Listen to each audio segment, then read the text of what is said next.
बड़ी बात यह है कि सब्जेक्ट का रेशियो बहुत शानदार हो गया है। 140 क्वेश्चन सब्जेक्ट के आने हैं, तो 140 क्वेश्चन का मतलब बहुत बड़ी बात है। पहले लगभग बच्चे जो है पिछड़ते कहाँ थे, साइको में पिछड़ जाते थे। गलती क्या करते थे, साइको के अंदर क्वेश्चन को छेड़ देते, गलत कर देते, और गलत करने के कारण वो माइनस में चले जाते। सब्जेक्ट का रेशियो है वो बड़ा शानदार रहेगा। अब 140 में देखो लगभग वेटेज तो बराबर सा रहता है। जो आरपीसी का जो वेटेज है वो मैं आपको बता दूं, लगभग 35 क्वेश्चन जो है वो प्राचीन के आते हैं, सबसे ज्यादा प्राचीन भारतीय इतिहास के आते हैं, एंसेंट के, ठीक है। फिर लगभग 25 से 30 के बीच का जो रेशियो है वो रहता है मध्यकालीन भारतीय इतिहास का, और फिर आधुनिक का पोर्शन भी बहुत ज़्यादा रहता है। ये 30 से 35 के बीच में आधुनिक का पोर्शन रहता है। विश्व इतिहास के फाइनल है लगभग 20 क्वेश्चन आते हैं। 20 क्वेश्चन है वह विश्व इतिहास के आते हैं। अब की बार 19 ही आए थे, एक कम ही आया था उल्टा, ठीक है ना। और राजस्थान का जो इतिहास है, अब देखो शेष बचे हुए जो है वो राजस्थान के इतिहास में आ जाते हैं। जैसे 20 से 25 तक का पोर्शन है वह राजस्थान के इतिहास में रहता है। अब राजस्थान के इतिहास के आप लेकर अगर चलोगे तो वैसे आप प्रॉपरली राजस्थान के इतिहास के क्वेश्चन लेकर चलो आप 20, बल क्यों 25 भी तो आते हैं। अब की बार 27 आए थे सबसे ज्यादा, हैं। तो ये जो पोर्शन है ना, जैसे 27 आए हैं, अब इनके अंदर जो है बहुत सारे क्वेश्चन ऐसे हैं जो एशियंट और जो मिडाइवल है इसमें संबंधित है। इसको ऐसे सुनो, जैसे क्वेश्चन है अभी आया था, कालीबंगा सभ्यता स्थल से किसके प्रमाण प्राप्त नहीं होते हैं, आया था क्वेश्चन, ठीक है। अब इसको आप किस में जोड़ोगे, राजस्थान में जोड़ोगे, हैं? क्या ये एंशिएंट का नहीं है ना। अच्छा, एक प्रश्न आया था राजस्थान के इतिहास में, मैं पेपर दिखाऊंगा अभी, उसको कॉल ही करने वाला था, ठीक है ना। आपको वो पेपर वाला भी पोर्शन कराऊंगा, तो वो क्या है पीडीएफ आकर लगवा दे।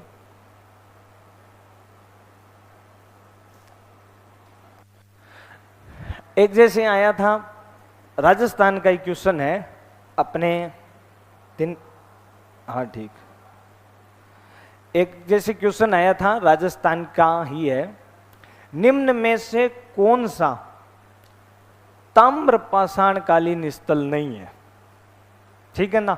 अब ये राजस्थान का ही है, ताम्र पाषाण कालीन स्थल कौन सा नहीं है, ये राजस्थान का मानेंगे, परंतु क्या ताम्र पाषाण काल एशियंट हिस्ट्री में नहीं है। और वहां पर जब ताम्र पढ़ रहे हैं तो क्या राजस्थान वाले सारे नहीं पढ़ेंगे, ये आहड़ गणेश्वर वहां पर भी पढ़ेंगे, यहां पर भी पढ़ रहे हैं, ठीक है ना। एक जैसे एक प्रश्न आया था, वह कौन सा मंगोल सेनापति था जिसको अमीर देव चौहान ने शरण दी थी, मोहम्मद आया था, अभी क्वेश्चन भी आया था, है ना। अब वो जो मंगोल सेनापति, ये राजस्थान इतिहास का है तो अमीर ने शरण दी थी, राजस्थान इतिहास का है, तो क्या मध्यकाल में नहीं पढ़ रही ये चीज। मध्यकाल में जब आप अलाउद्दीन खिलजी का जब टॉपिक पढ़ोगे तो अलाउद्दीन खिलजी का क्या रणथंबोर अभियान नहीं पढ़ोगे, और अलाउद्दीन खिलजी का जब अपन रणथंबोर अभियान पढ़ेंगे तो फिर उसके अंदर ये बात आएगी कि नहीं।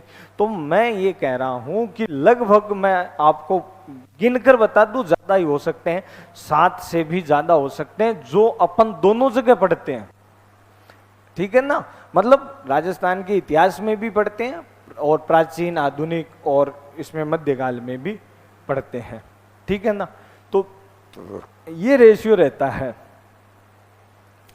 अब देखो, अब की बार जैसे अपन ने जो बैच चला था उस बैच के अंदर बहुत ही अच्छा रहा है रिस्पॉन्स, क्वेश्चनों का भी बहुत अच्छा रहा है।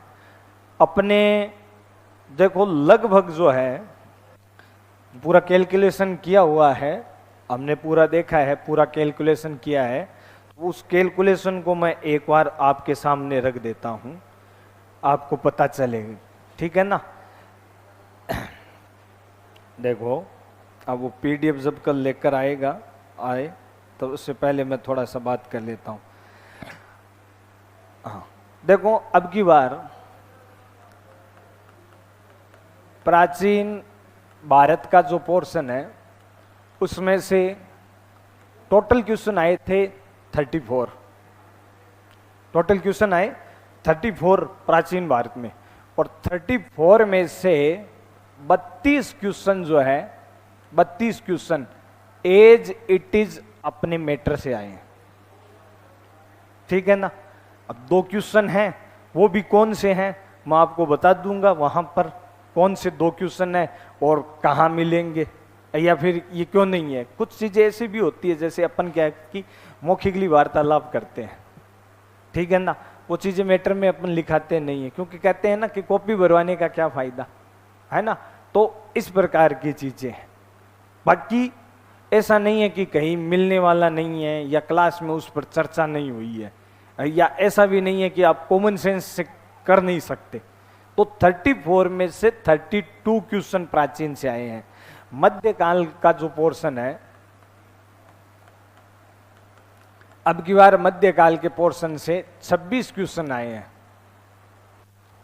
26 क्वेश्चन टोटल आए मध्यकाल के पोर्शन से, और इनमें से 24 क्वेश्चन जो है वह 24 क्वेश्चन अपने मैटर से आए हैं। वो आपको मैं पीडीएफ दिखाऊंगा। 24 क्वेश्चन अपने मैटर से आए हैं। फिर आधुनिक का पोर्शन है। अब आधुनिक का जो पोर्शन है ना, इसमें टोटल आए हैं 33 क्वेश्चन। लगभग मैंने बताया 30 से 35 के बीच का रेशियो रहता है। 33 क्वेश्चन आए हैं, और 33 क्वेश्चन में से 29 क्वेश्चन जो है वो अपने मैटर में से आए हैं। 29 क्वेश्चन अपने मैटर में से आए हैं। बाकी इस बार जैसे 4 क्वेश्चन जो है वो अलग है। अच्छा, 4 क्वेश्चन अलग का मतलब क्या है? अलग का मतलब इसलिए क्योंकि प्रॉपरली वो चीज सिलेबस में नहीं दी हुई है, प्रॉपरली सिलेबस के अंदर नहीं है वो चीज, परंतु जो सिलेबस के टॉपिक करवाए हैं वो सारे क्लियर हो रहे हैं। सिलेबस के अंदर नहीं है, वो आपको क्वेश्चन बता दूंगा। ये इतिहास है, विश्व इतिहास का जो पोर्शन है, इसके अंदर टोटल क्वेश्चन जैसे लगभग 20 आते हैं, मैंने बताया अब की बार आए हैं 19, और 19 क्वेश्चनों में से 15 जो क्वेश्चन है वो हूबहू मैटर से आए हैं।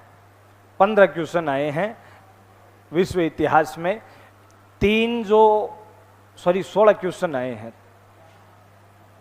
16 क्वेश्चन है वो अपने मैटर से आए हैं। 3 जो क्वेश्चन है वो 3 क्वेश्चन जैसे अपन कह सकते हैं कि किसी प्रकार से भी रह गए हो, वो रह ही गए हैं। बाकी 3 क्वेश्चन एकदम पूरा, मतलब 16 क्वेश्चन एकदम पूरा मैटर से है, वो रिलेटिव है। जो आपको पीडीएफ अभी बनाई हुई है वो आपको सारी दिखा देंगे। और अगर इनको जोड़ा जाए, अच्छा क्वेश्चन सारे जो भी आए हैं ऐसे क्वेश्चन हैं जो कि चर्चा में रह चुके हैं। अच्छा, बचे हुए जो क्वेश्चन है, राजस्थान वाला तो पोर्शन एकदम जैसे नॉर्मली था, इतना कोई टिपिकल राजस्थान वाला था ही नहीं, ठीक है ना। तो राजस्थान वाला इसमें अपन ने जोड़ा भी नहीं है। राजस्थान के क्वेश्चन तो लगभग बच्चों को आते हैं, सबको आते हैं, इसलिए वो जोड़ा भी नहीं है इतना, ठीक है ना।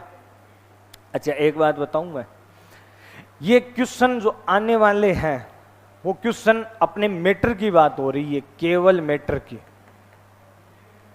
आपको मैटर में ही दिखाऊंगा, परंतु जो मैं कह रहा हूं ना, यहां पर जैसे 33 में से 4 क्वेश्चन है, यहां पर 19 में से जैसे वो 3 क्वेश्चन है कम है, यहां पर 2 क्वेश्चन कम है।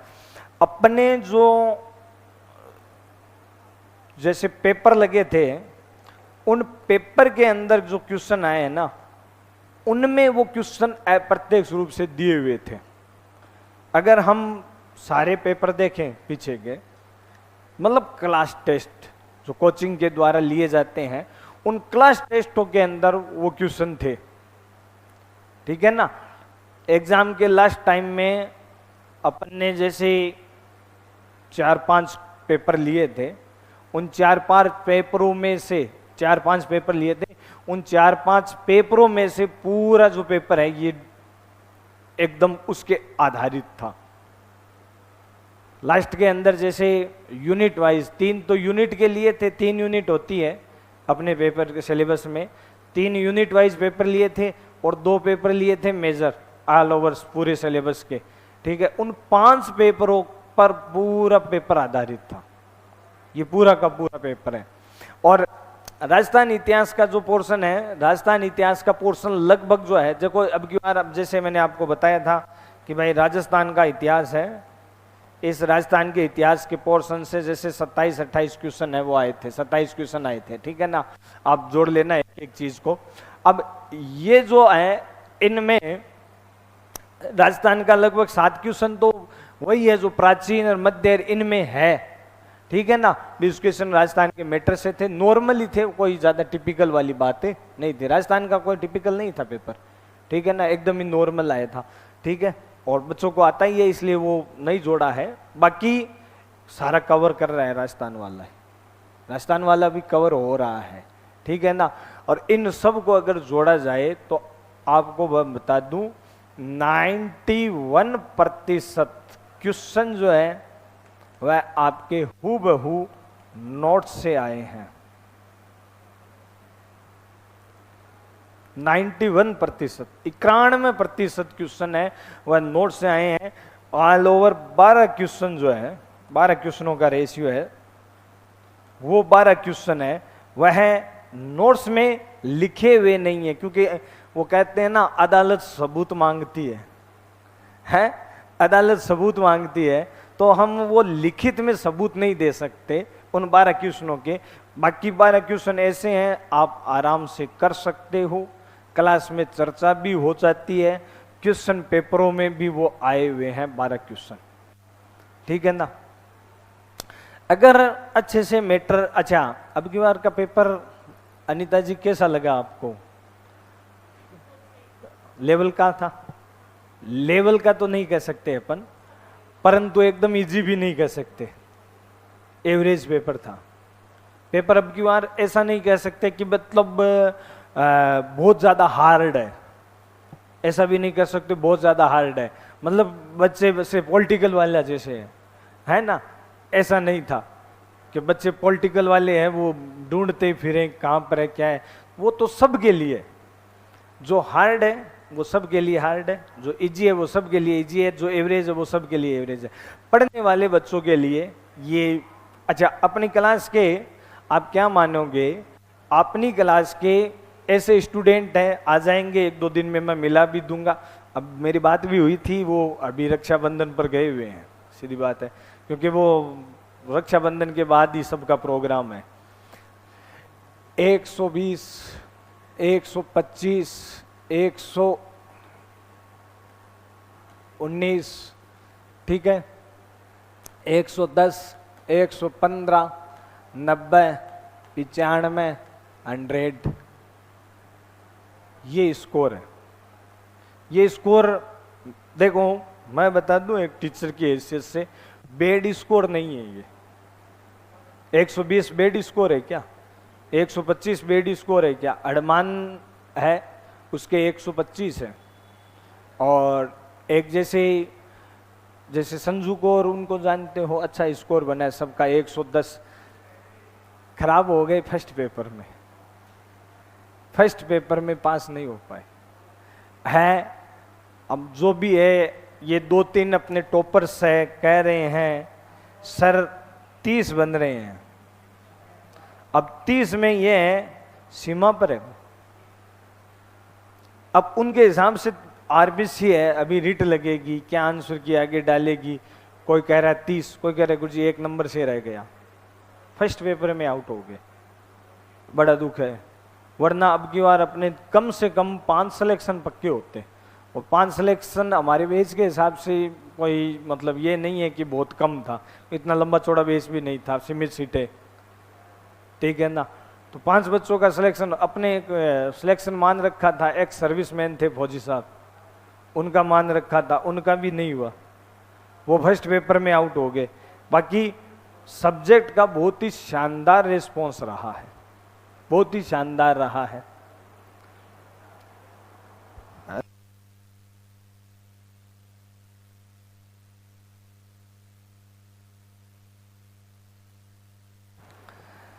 तो सब्जेक्ट का अब वो कह नहीं क्या माँ के सर है या पूत कौन सर है, अदालत सबूत मांगती है, तो बस वो आ जावे मैं थाने दिखा देशू।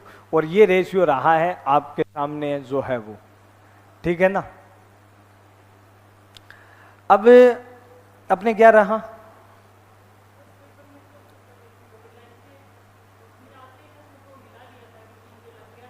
हाँ वो गलती कर ली।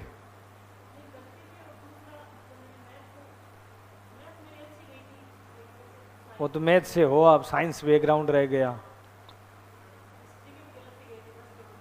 फर्स्ट पेपर में। हाँ अब एक बात मैं आपको बताऊं, मजे की बात, हिस्ट्री के फर्स्ट पेपर के अंदर अब सबसे, जैसे जो है ना फर्स्ट पेपर की मैं बात कर रहा हूं, जो सबसे मतलब कहते हैं अपने फौजी साहब है, वो कहते हैं गुरु जी मेरो माइंड है जो कोई एकदम टाबर के बराबर है, मैंने याद करा दो चाहे कितना याद को नहीं हुए बल, पर बच्चे जैसा है माइंड, ठीक है ना। कितनी बार ही पढ़ाने पर उनके हिस्ट्री में अपने फर्स्ट पेपर में 10 क्वेश्चन सही है। हाँ अब और एक बात और मैं बताऊं, जो कोई भी नहीं कर सका वो अपने इतिहास वालों ने किए पर्सन, क्योंकि जीके में नहीं पढ़ते हैं वो फर्स्ट। ये तीनों चारों ही देखे नहीं है, हाँ तीनों चारों ही डाउनलोड करो।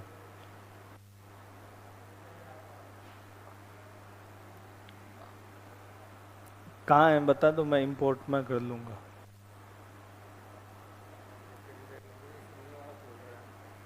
कौन सा है? पहले तो ये प्राचीन, चलो कोई नहीं लगा देगा।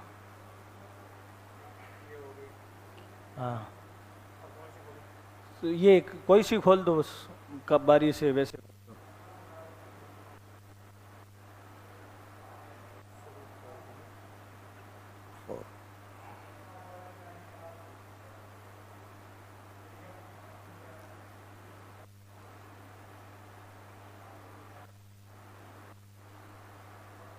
आगे सारी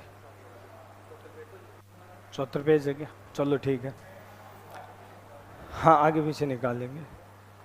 अब देखो मतलब जो फर्स्ट पेपर है ना उसमें हिस्ट्री के क्वेश्चन बड़े अच्छे आए थे, और सबसे बड़ी की मजे की बात यह है कि जीके में उन क्वेश्चनों को कोई नहीं करवाता है, जीके में इन क्वेश्चनों को कोई नहीं करवाता है, परंतु उसके बावजूद अपने हैं वो हिस्ट्री वालों ने है वो फर्स्ट पेपर में बहुत बढ़िया रिस्पॉन्स रहा हिस्ट्री के क्वेश्चनों में, बट अदर में पिछड़ गए। और अदर में पिछड़ने का एक सबसे बड़ा कारण है, हाँ मैथ का तो देखो छेड़ दिया ना तब खराब। हाँ सबसे बड़ा पिछड़ने का एक कारण ये हो गया बच्चों के, मैं जो हमेशा ही बेस में कहता हूँ यही कहता रहा, सारे आ जाएंगे उस दिन अपन विस्तार से भी चर्चा करेंगे कि भैया जो नेगेटिव मार्किंग है ना ये सबसे ज्यादा लेकर बैठी है।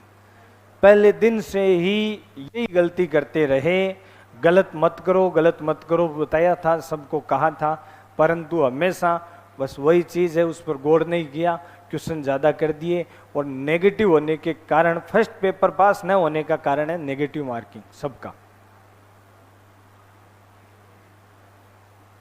अपने सब्जेक्ट में क्या रहा,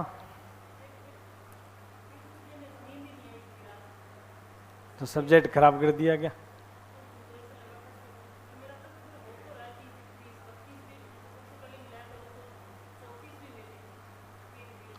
आर हाँ वो तो कम हो जाते हैं, कोई नहीं, बस सीमा पर है, बस वही है सीमा पर है। अच्छा दोनों ही खराब की, दोनों देखो चलो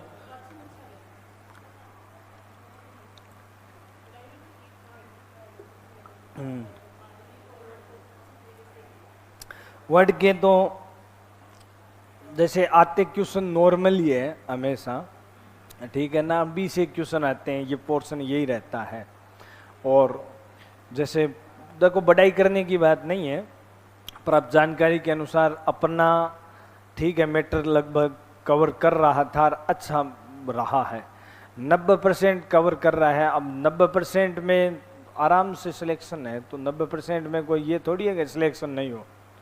90% अगर मैटर कवर कर रहा है, ठीक है ना।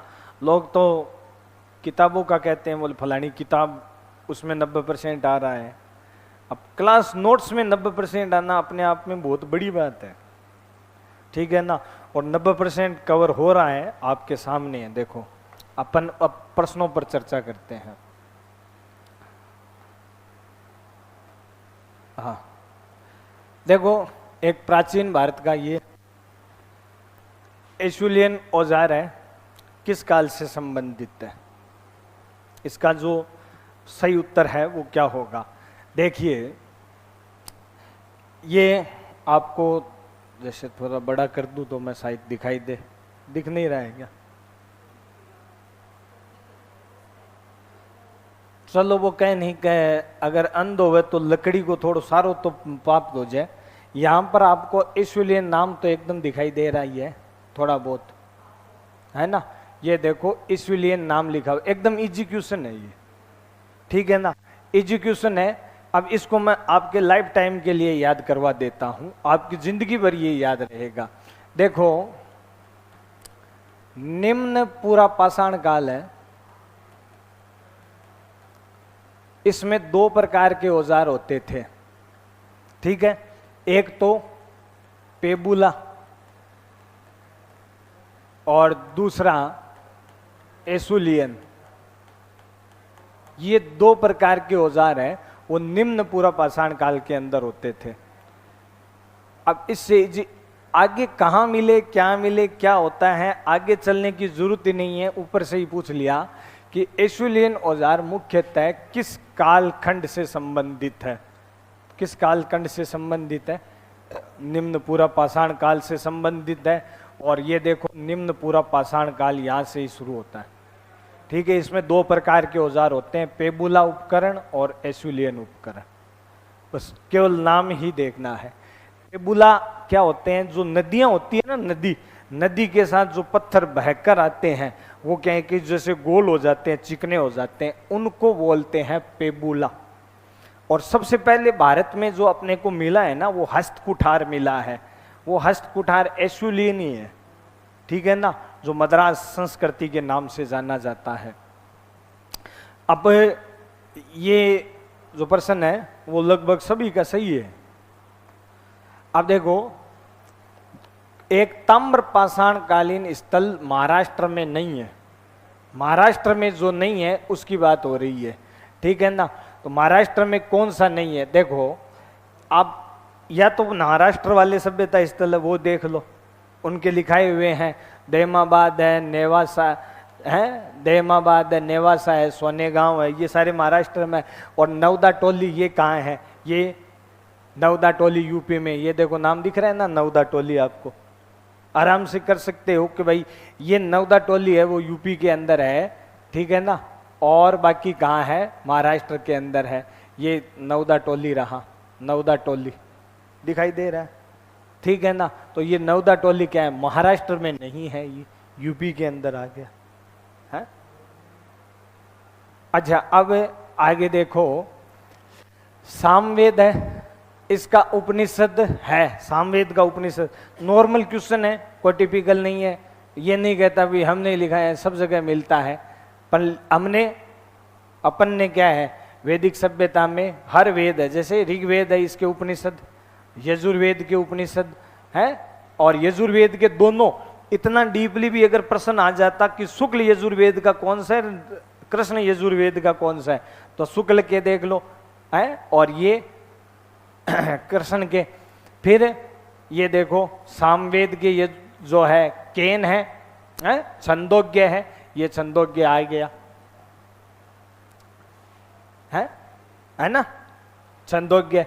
और जैमिनीय, जैमिनीय है नहीं तो केन, जैमिनीय और छंदोग्य, ये सामवेद के उपनिषद है। तो छंदोग्य किस वेद का है? सामवेद का है, ठीक है ना। और अथर्ववेद है, उसके देखो लिखाए हुए हैं, नहीं समझे? अब इसी प्रकार से सारणी भी बनाई हुई है, सारणी से पढ़ोगे अपने आप ही याद हो जाएगा। ठीक है, आगे वाला प्रश्न देखो। इसमें पूछा गया है कि जैन धर्म के संदर्भ में असत्य कथन की पहचान कीजिए। अब ये क्लास में भी मैं हमेशा ही जैसे बताता हूं कि भाई सत्य असत्य वाले ज्यादा आते हैं। पहला ही देखो, महावीर स्वामी के अनुयायियों को निर्ग्रंथ के नाम से जाना जाता है। ठीक है, अब यही गलत है, असत्य यही है। अब देखो, आप अगर यहां मीटर में पढ़ोगे तो ये देखो पार्श्वनाथ दिया हुआ है, ठीक है ना, और यहां पर देखो साफ रूप से लिखा हुआ है कि ज्ञान प्राप्ति के पश्चात ये निग्रंथ कहलाए, अतः पार्श्वनाथ के, देखो पूरी लाइन लिखी हुई है, अनुयायियों को निर्ग्रंथी कहा जाता है। पार्श्वनाथ के अनुयायियों को निग्रंथी कहा जाता है। तो अब देख लो, निग्रंथी महावीर के अनुयायी नहीं, पार्श्वनाथ के कहलाते हैं।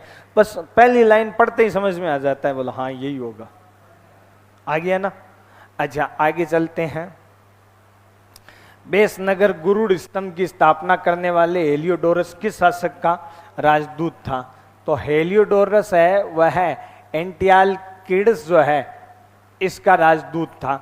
ये देखो, एंटियालकिडस इस वंश का सबसे शक्तिशाली शासक था, और हेलियोडोरस भागवत धर्म का अनुयायी था जिसने विदिशा में गरुड़ स्तंभ की स्थापना की थी, जो भारत में भागवत धर्म का प्राचीनतम अभिलेखीय साक्ष्य है ना।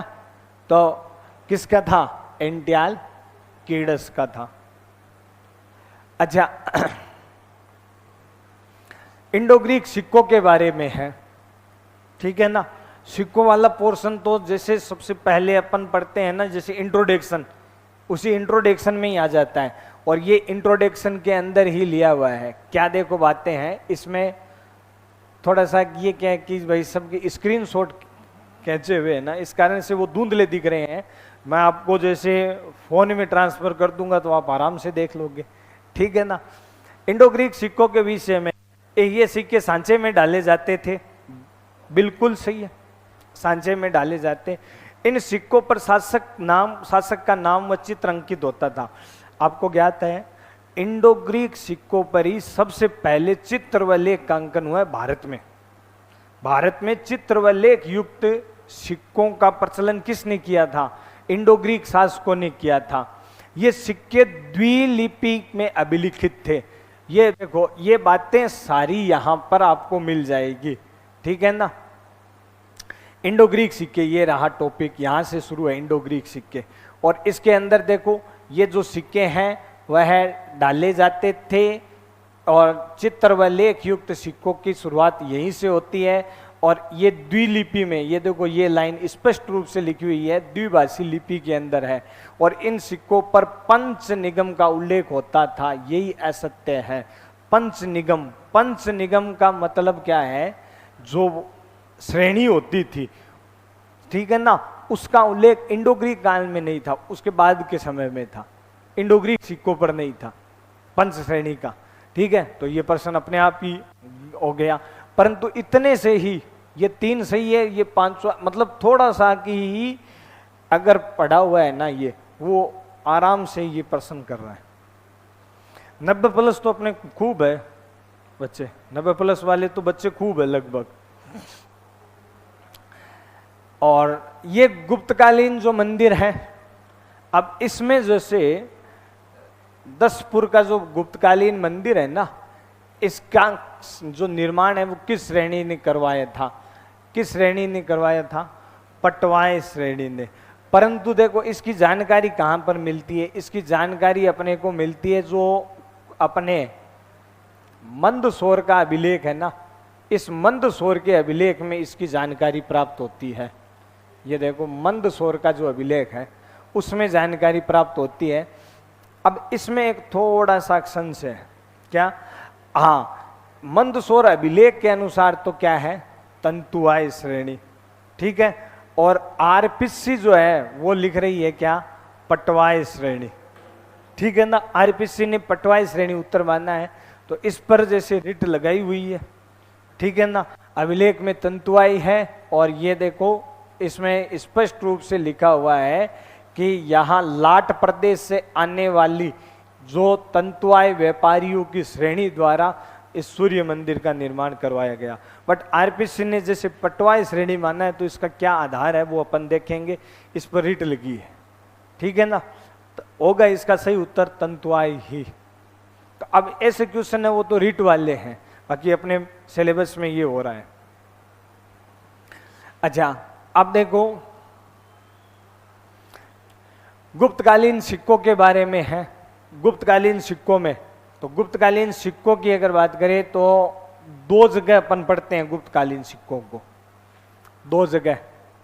एक तो अपन गुप्त काल में पढ़ते हैं सिक्कों को, और दूसरा अपन कहाँ पढ़ते हैं, गुप्त काल के अलावा जो प्राचीनतम ऐतिहासिक स्रोत है ना, वहां पर पढ़ते हैं। तो इसमें देखो, प्राचीन भारत में सोने के सर्वाधिक सिक्के गुप्त काल में जारी हुए, सही है, असत्य का पूछा है। गुप्तकालीन सोने के सिक्के कुषाण सिक्कों से ज्यादा शुद्ध थे, यही गलत है, क्योंकि भारत में सबसे शुद्ध सिक्के हैं वह कुषाणों ने चलाए हैं। पूरी लाइन ऐसे एज इट इज लिखी हुई है। भारत में सर्वाधिक सिक्के, शुद्ध सिक्के, सोने के सिक्के चलाने का श्रेय गुप्त शासकों को जाता है। कुषाणों ने तांबे के सिक्के सर्वाधिक चलाए। गुप्त शासकों के सिक्के मिलावट युक्त थे, वह कुषाणों के सिक्के हैं वो शुद्ध सोने के सिक्के थे। स्पष्ट रूप से लिखी हुई है एक एक बात। मतलब जो आपके दे रखे हैं ना ऑप्शन, वो ऑप्शन इसके अंदर है। ये देखो, ये क्या है, गुप्त काल में तांबे के सिक्कों की संख्या कुषाणों की तुलना में कम थी, ये एकदम सही है। और ये देखो, ये लिखा हुआ है यहाँ, गुप्त वंश ने तांबे के सिक्कों की संख्या कम थी, कम चलाए थे। अगर थोड़ा बहुत आपको दिखाई दे रहा है, थोड़ा सा धुंधला हो रहा है इसलिए दिखाई नहीं दे रहा, ठीक है ना, परंतु ये स्पष्ट रूप से यहां पर लिखा हुआ है, ठीक है ना।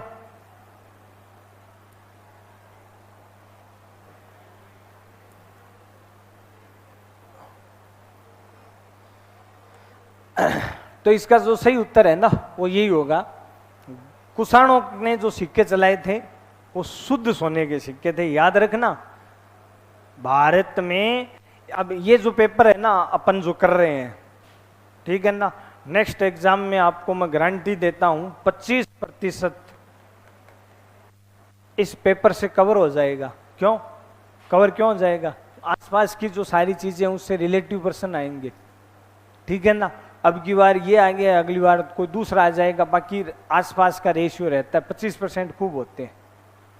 तो गुप्तों ने सोने के सिक्के चलाए, वो मिलावट वाले थे। गुप्तकालीन प्रशासनिक इकाई कौन सी नहीं है, तो देखो ये तो है मौर्य काल की और ये है गुप्त काल की, ये दोनों दी हुई है फोटो में, ठीक है ना।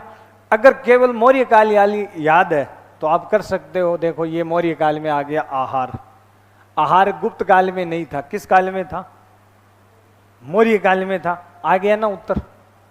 अगर आपको गुप्त काल वाली याद है तो देखो, गुप्त काल वाली अगर आपको याद है ना, तो गुप्त काल वाली अगर नीचे देखेंगे तो इसमें आहार का नाम नहीं है, इसमें नहीं है आहार का नाम। मौर्य काल में आहार का नाम है, यहां पर ये रहा आहार, तो अपने आप बोल रहा है, ठीक है ना।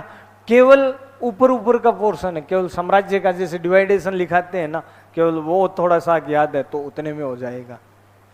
फिर आगे देखो हर्षवर्धन वाला, तो हर्षवर्धन वाले में लिखा है कि ब्राह्मणों को अग्रहार रूप में गांव देने का उल्लेख मिलता है।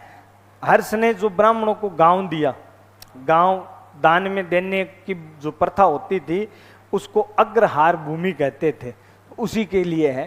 कौन से अभिलेख से जानकारी मिलती है, तो हर्ष के बांसखेड़ा और मधुबन जो अभिलेख है उसमें ब्राह्मणों को दान दिए जाने का उल्लेख दिया हुआ है। ये देखो स्पष्ट रूप से आपको अगर दिखाई दे रहा है तो ये हो गया आपके मधुबन, ये बांसखेड़ा अभिलेख, और दोनों में दान देने की ये देखो दान, गांव दान देने की बात कही गई है। तो इसमें हो जाएगा ए और बी सही उत्तर। है ना। अच्छा आगे चले, अजमेर। अब ये पोर्शन, ये जो क्वेश्चन है ना अजमेर वाला, ये अजमेर वाला क्वेश्चन आप राजस्थान इतिहास का मान लो तो राजस्थान का मान लो है, और आप जैसे एशियंट का मान लो तो एशियंट का मान लो, ठीक है ना। अजमेर में जैसे किस क्षत्रप के सिक्के प्राप्त होते हैं? राजस्थान पर शासन करने वाला एक ही शासक था, रुद्रादमन। ये देखो लिखाया हुआ है, अतः कहा जाता है कि रुद्रादमन ने मालवा, गुजरात, राजस्थान के क्षेत्रों पर अधिकार किया। इतने से हो जाएगा। शक शासक है ना, शक शासक में जैसे नहपान, मावे, सष्टन सिलेबस में नहीं थे अपने, तुक्का अगर लगाते ना तो भी प्रश्न सही हो जाता। बोले ये तो सिलेबस में ही नहीं थे, रुद्रादमन एक ही था सिलेबस में। नहपान सिलेबस में नहीं था, नहपान अपन ने पढ़ते हैं, सातवां काल में केवल नाम आता है। नहपान का इतना ही नाम आता है कि गौतमी पुत्र सातकर्णी ने, गौतमी पुत्र सातकर्णी ने शक शासक नहपान को पराजित किया था। और इसका अच्छा प्रश्न बनता है अगर आता तो, जोगल थंबी जो मुद्रा भांड है, उस जोगल थंबी मुद्रा भांड से अपने को उसकी जानकारी मिलती है। नहपान का उतना सा नाम ही आता है, नहपान सिलेबस में नहीं था, रुद्रादमन सिलेबस में था। केवल इतना अगर किसी के याद हो गया कि यार नहपान, मावे, चष्टन ये सिलेबस में नहीं थे, ये रुद्रादमन सिलेबस में था, तो तुक्का लगाएगा तो भी सही हो जाएगा। वरना ये देखो लिखा हुआ है कि रुद्रादमन एक ही पटाधार, इसमें रुद्रादमन ने मालवा, गुजरात और राजस्थान के क्षेत्रों पर अधिकार किया था। और नीचे भी लिखा हुआ है इन्होंने योद्धाओं को पराजित किया। योद्धे कहाँ हैं? योद्धे राजस्थान में ही तो है, गंगानगर, हनुमानगढ़ का क्षेत्र कौन सा है? योद्धे जनपद है ना। इन्होंने मालवा, नीचे मालवाओं को पराजित किया था इन्होंने। मालवा जाति है ना, मालवा जाति का अजमेर के क्षेत्र प्रशासन था। इतने से हो जाएगा, ठीक है ना। आगे चलते हैं। सबसे बड़ा बौद्ध मंदिर, अब इसको तो सबको पता ही है, बोरोबुदुर का जो बौद्ध मंदिर है वो सबसे बड़ा है। ये तो क्या है कि पूरा डायग्राम पर वैसे दिखाया हुआ भी है, वो तो मतलब जैसे प्रोजेक्टर पर दिखाया हुआ, बड़ा शानदार मंदिर है, बौद्ध मंदिर दिखाया हुआ है। तो ये तो एकदम इजी है प्रश्न, और ये तो सभी मिल जाएगा। सुमेलित नहीं है पूछा है, ठीक है ना। अब इसके अंदर देखो ज्यादा कुछ पढ़ने की और आवश्यकता नहीं है। सबसे पहली बात आंध्र भृत्य, इसका उत्तर यही है। आप सारे पढ़ोगे ना तो यहां तक जब पहुंचोगे, पहुंचते ही आपके दिमाग में आएगा कि पश्चिमी क्षत्रप, जो क्षत्रप है ये खुद उपाधि है, शासक नहीं है। उपाधि के सामने उपाधि है ये। तो आंध्र किसे कहते थे? आंध्र भट्टे जो है वो सातवाहनों को कहा जाता था। ये देखो स्पष्ट रूप से लिखा हुआ है। सातवाहन कौन थे? आंध्र भट्टे थे, आंध्रक थे, ठीक है। तो आंध्रक जो शब्द है वो सातवाहनों के लिए है। और अगर किसी ने थोड़ा भी इतिहास मतलब पढ़ा है, बेमन से भी पढ़ा है ना, वो भी सही कर देगा। क्यों? क्योंकि क्षत्रप, ये जो शक थे ना, शकों को कहा जाता था क्षत्रप। तो क्षत्रप शासक नहीं है, क्षत्रप खुद उपाधि है, और उपाधि के सामने उपाधि थोड़ी होगी, उपनाम के सामने। तो आराम से ये प्रश्न हो रहा है, ये देखो लिखा हुआ है? अब बौद्ध संघ का है, तो बौद्ध संघ में देखो एकदम इजी है, आप आराम से बता सकते हो। सलेखना विधि जो है, चंद्रगुप्त मौर्य ने सलेखना विधि से प्राण त्यागे थे, सबको पता है ना।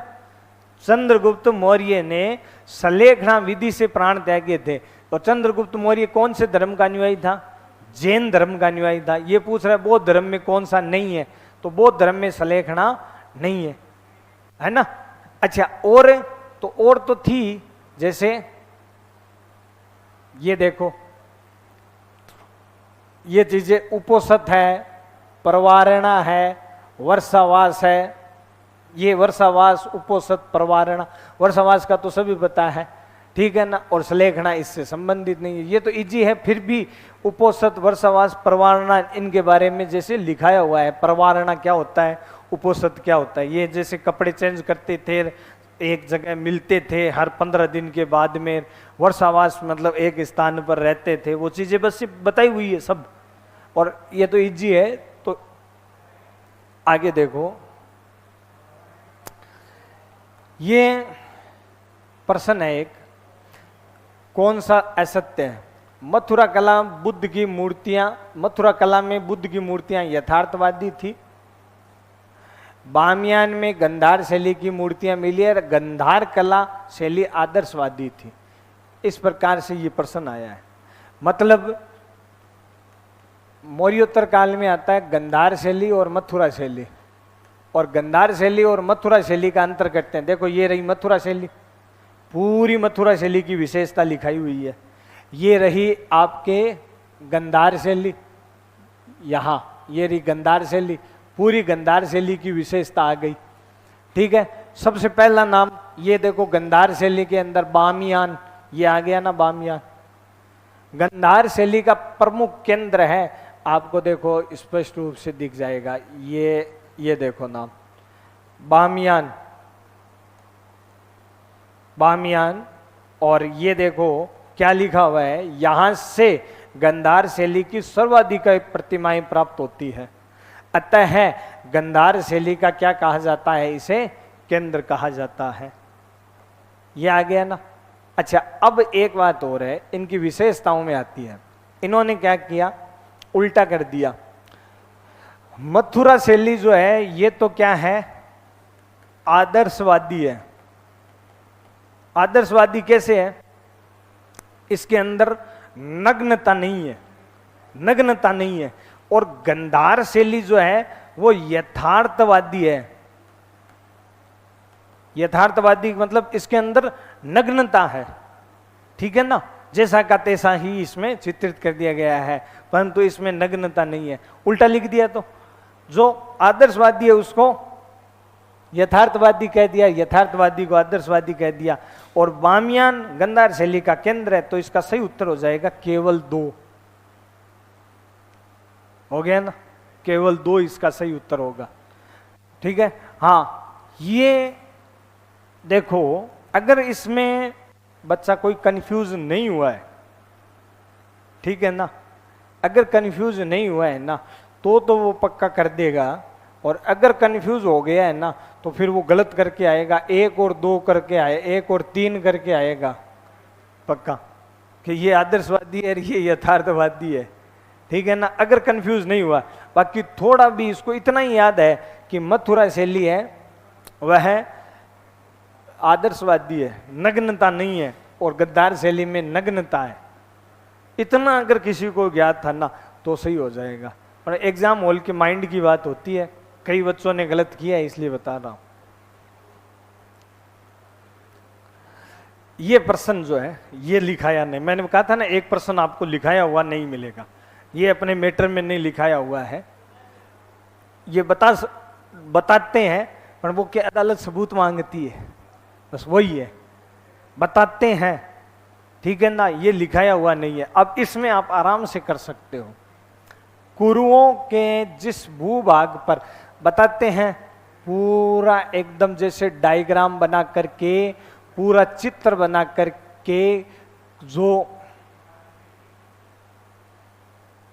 अपने भारत का नक्शा बना करके कहाँ पर कौन सा जनपद है और कहाँ कौन से क्षेत्र में किस किस जनपदों की हुई है प्राप्ति, वो सारा बताते हैं। पर आपको इतनी दूर इतने याद करने की जरूरत नहीं है, आप एक छोटे सी चीज से कर सकते हो। अब देखो, कुरुओं ने जिस भूभाग पर अधिकार किया था वह फैला हुआ था कुरु जनपद।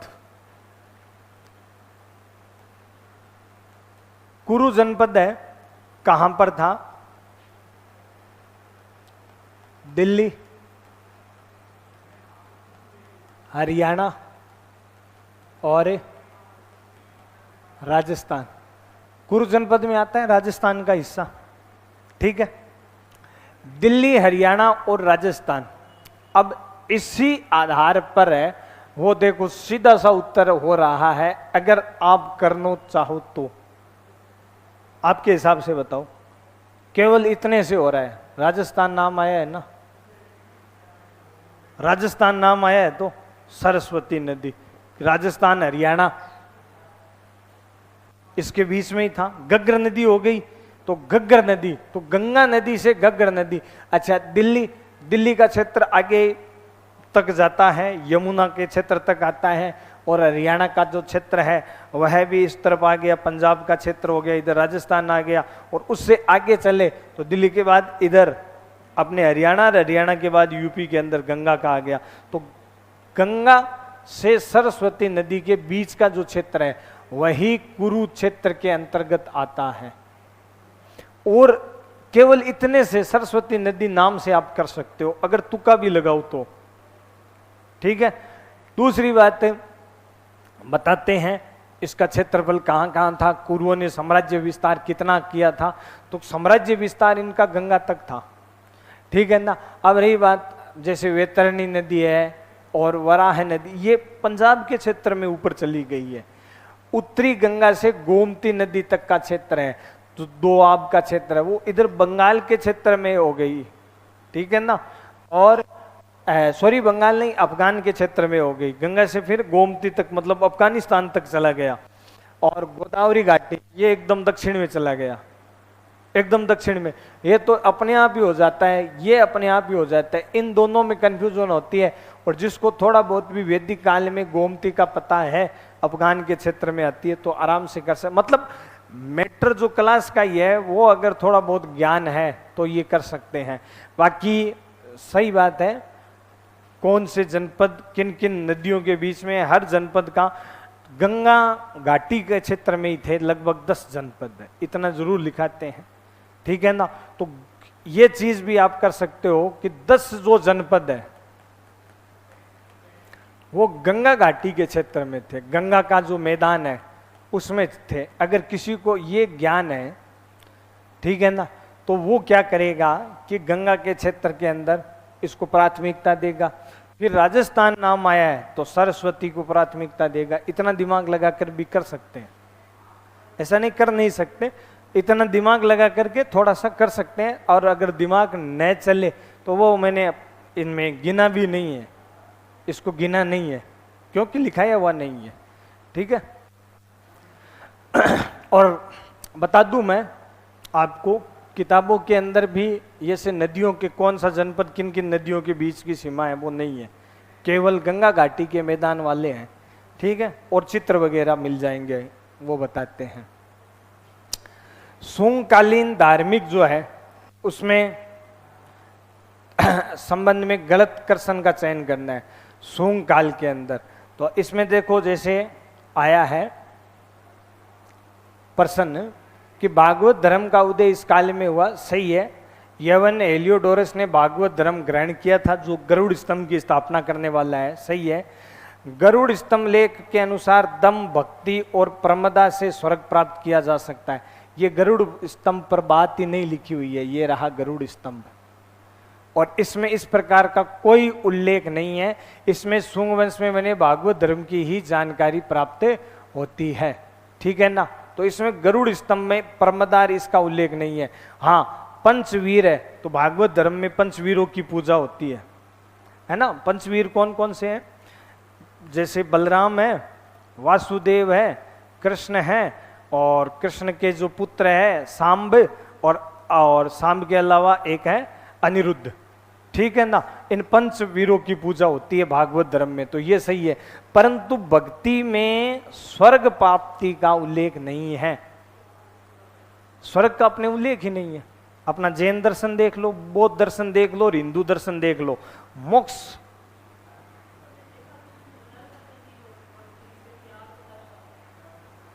नहीं नहीं, इतना ना ना ना ना है ही नहीं, स्वर्ग की बात ही नहीं है, स्वर्ग की बात ही नहीं है। ठीक है ना। हाँ, इसका उत्तर जो सही है यही है गरुड़ स्तंभ के अनुसार। बाकी देखो भक्ति का उल्लेख है, भक्ति तो है, भागवत रूप में है, ये भागवत धर्म का है।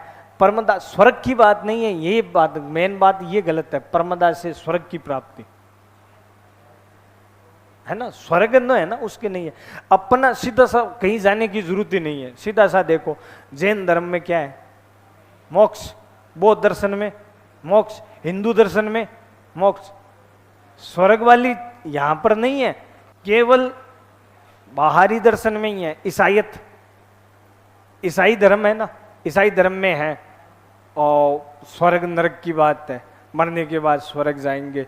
इस्लाम के अंदर है, स्वर्ग की बात है, स्वर्ग जाए जन्नत जाएंगे, 72 हूरों की प्राप्ति होगी, हूर मिलेगी। वो स्वर्ग अपने यहाँ स्वर्ग नरक से भी ऊपर उठकर है। स्वर्ग नरक तो कुछ समझते ही नहीं है। तीनों दर्शन है, जैन दर्शन, बौद्ध दर्शन और हिंदू, तीनों उपनिषदों का दर्शन है। तीनों दर्शन में स्वर्ग की बात नहीं है, तीनों दर्शन में बात है केवल किसकी, मोक्ष की है। ये तमिल साहित्य है। अब इसमें अगर किसी को याद रहे तो ठीक है, अगर याद न रहे तो देखो, तोलकाप्पियम, मणिमेखले और शिल्पाधिकारम, ये तीनों तो सबको याद है ना। शिल्पाकार, मणिमेखले और शिल्पाधिकारम तो दोनों महाग्रंथ है, ठीक है ना, दोनों महाकाव्य है और कणंगी की कहानी है उसमें। तोलकाप्पियम, तोलकाप्पियम जो है, तोलकाप्पियम के अंदर भी उल्लेख जो है वह द्वितीय संगम का किया हुआ है। इसमें क्या पूछा है कि तमिल कवियों के संगम काल की समुन्नत स्थिति का सर्वप्रथम विवरण किसमें है? तो इन तीनों में ही संगम कवियों की स्थिति का उल्लेख नहीं है। बच्चा ऑप्शन इरेनार अगप्लो रोल भाष्य। अगर ये याद नहीं है तो भी अगर तुक्के से करें तो वैसे हो जाएगा। बाकी देखो ये सब का सही है, तुक्का जिसने लगाया है सही है ना। क्यों, तोलकाप्पियम पढ़ा हुआ है, मणिमेखले पढ़ा हुआ है, शिल्पाधिकारम तीनों पढ़े हुए हैं, तो बच्चा यही, बच्चा यही, तो इस हिसाब से बाकी लिखाया हुआ भी है, ठीक है ना। साहित्य में, संगम साहित्य में आता है वो। तो कौन सा कथन गलत है, गलत कथन का पूछा गया है। तो वरदेश्वर मंदिर है, तो सबको पता है वरदेश्वर मंदिर का निर्माण राजराज प्रथम ने करवाया था। वरदेश्वर मंदिर है, इसका निर्माण किसने करवाया, राजराज प्रथम ने करवाया था। तंजौर का वरदेश्वर मंदिर राजराज प्रथम ने। अब राजेश्वर इसमें आया है, राजेंद्र प्रथम, इसका मतलब गलत है, यही गलत पूछा। अच्छा, ये तो वो रचनाएं हैं, कौन सी सही नहीं है। अब भास्कीनेस्वर चरितम नहीं है, हैं, और क्षेमेंद्र जो है, क्षेमेंद्र की अवंतिका सुंदरी कथा नहीं है, इन दोनों की नहीं है, केवल बच्ची राजशेखर की काव्य में। देखो क्षेमेंद्र की ये रही वैद कथा मंजरी, है ना, ये अवंती सुंदरी का। भास के तो खूब रचनाएं हैं, भास के तो 3-4 जगह लिखते हैं, कितने 13 नाटक है वो लिखे हैं। स्वप्नवास, स्वत्ता, दरिद्र, चारुदत्त, दूध, घटोत्कच, ये फेमस है, वैसे 13 है, ठीक है ना। आगे चले तो पेरिपल्स जो है, इसकी अगर बात करते हैं तो इसका देखो आगे भी है, यहां पर लिखा हुआ है पेरिपल्स। इसको पेरिपल्स ऑफ राइस जो है, एथिसियन 3 जो पुस्तक है, इस पुस्तक के बारे में, इसको शॉर्ट में बोलते हैं पेरिपल्स।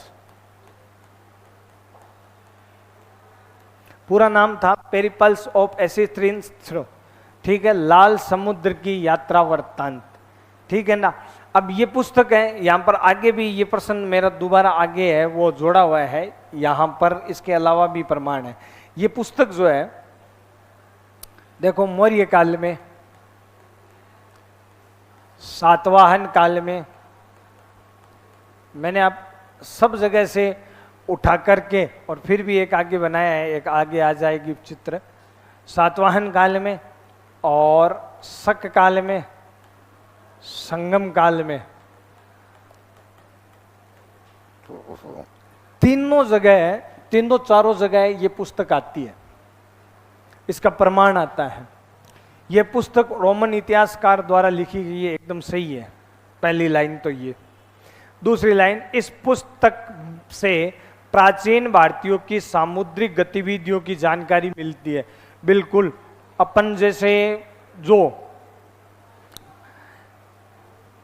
ये देखते हैं बंदरगाह, मौर्योत्तरकालीन बंदरगाह, पेरिपल्स का ही नाम आता है, सामुद्रिक, और नाम से देख लो, लाल समुद्र की यात्रा वृत्तांत, बात की जानकारी मिलती है। प्राचीन भारत के बंदरगाहों की सामुद्रिक जानकारी, दोनों, ये दोनों चीज आएगी, ठीक है ना, सेम ही। अब देख लो, है आरपीसी ने 2 3 नहीं, 1 2 3, 1 नंबर भी सही है, हाँ नहीं, ये 1 2 3 है। अब ये देखो, ये दोनों, दूसरा और तीसरा ऑप्शन देखो आप, गलती है ना आरपीसी की।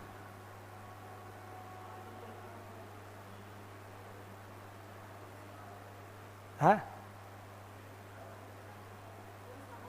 वो समुद्री गति एक ही चीज है, चीज एक ही है, ऑप्शन 2 कर दिया बस, अपने आप ही हो रही है, अपने आप ही हो रही है, ठीक है ना, केवल इतने से जानकारी प्राप्त हो रही है।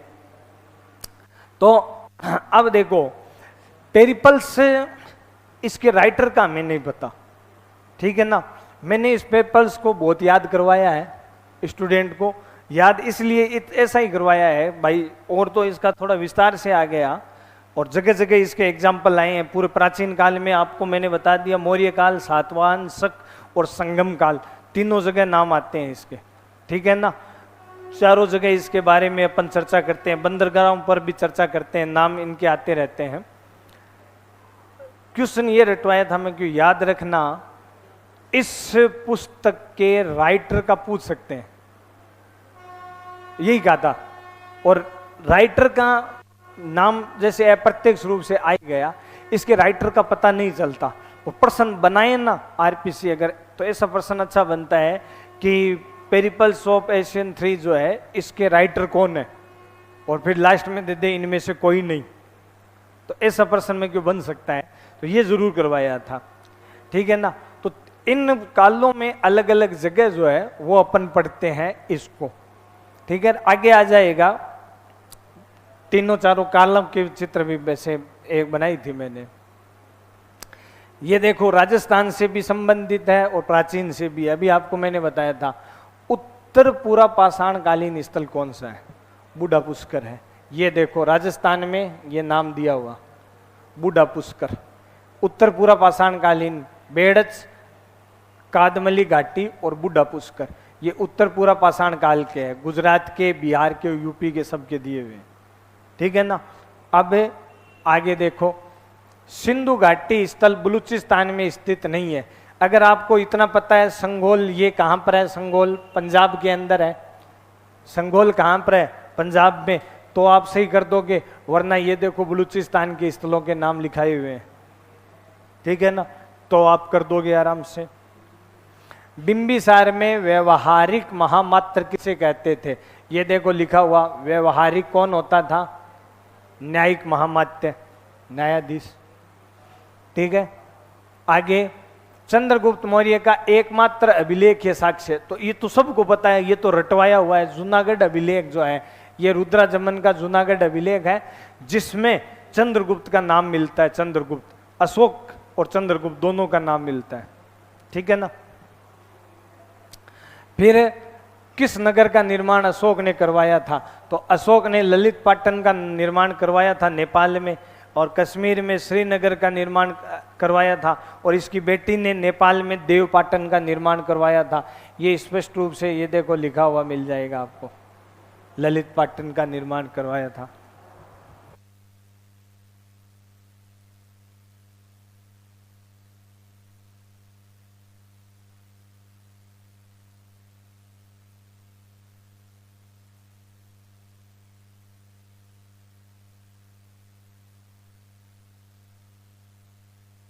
हाँ, तो ये तो पता ही है, नॉर्मल क्वेश्चन है, इजी क्वेश्चन है ये। अब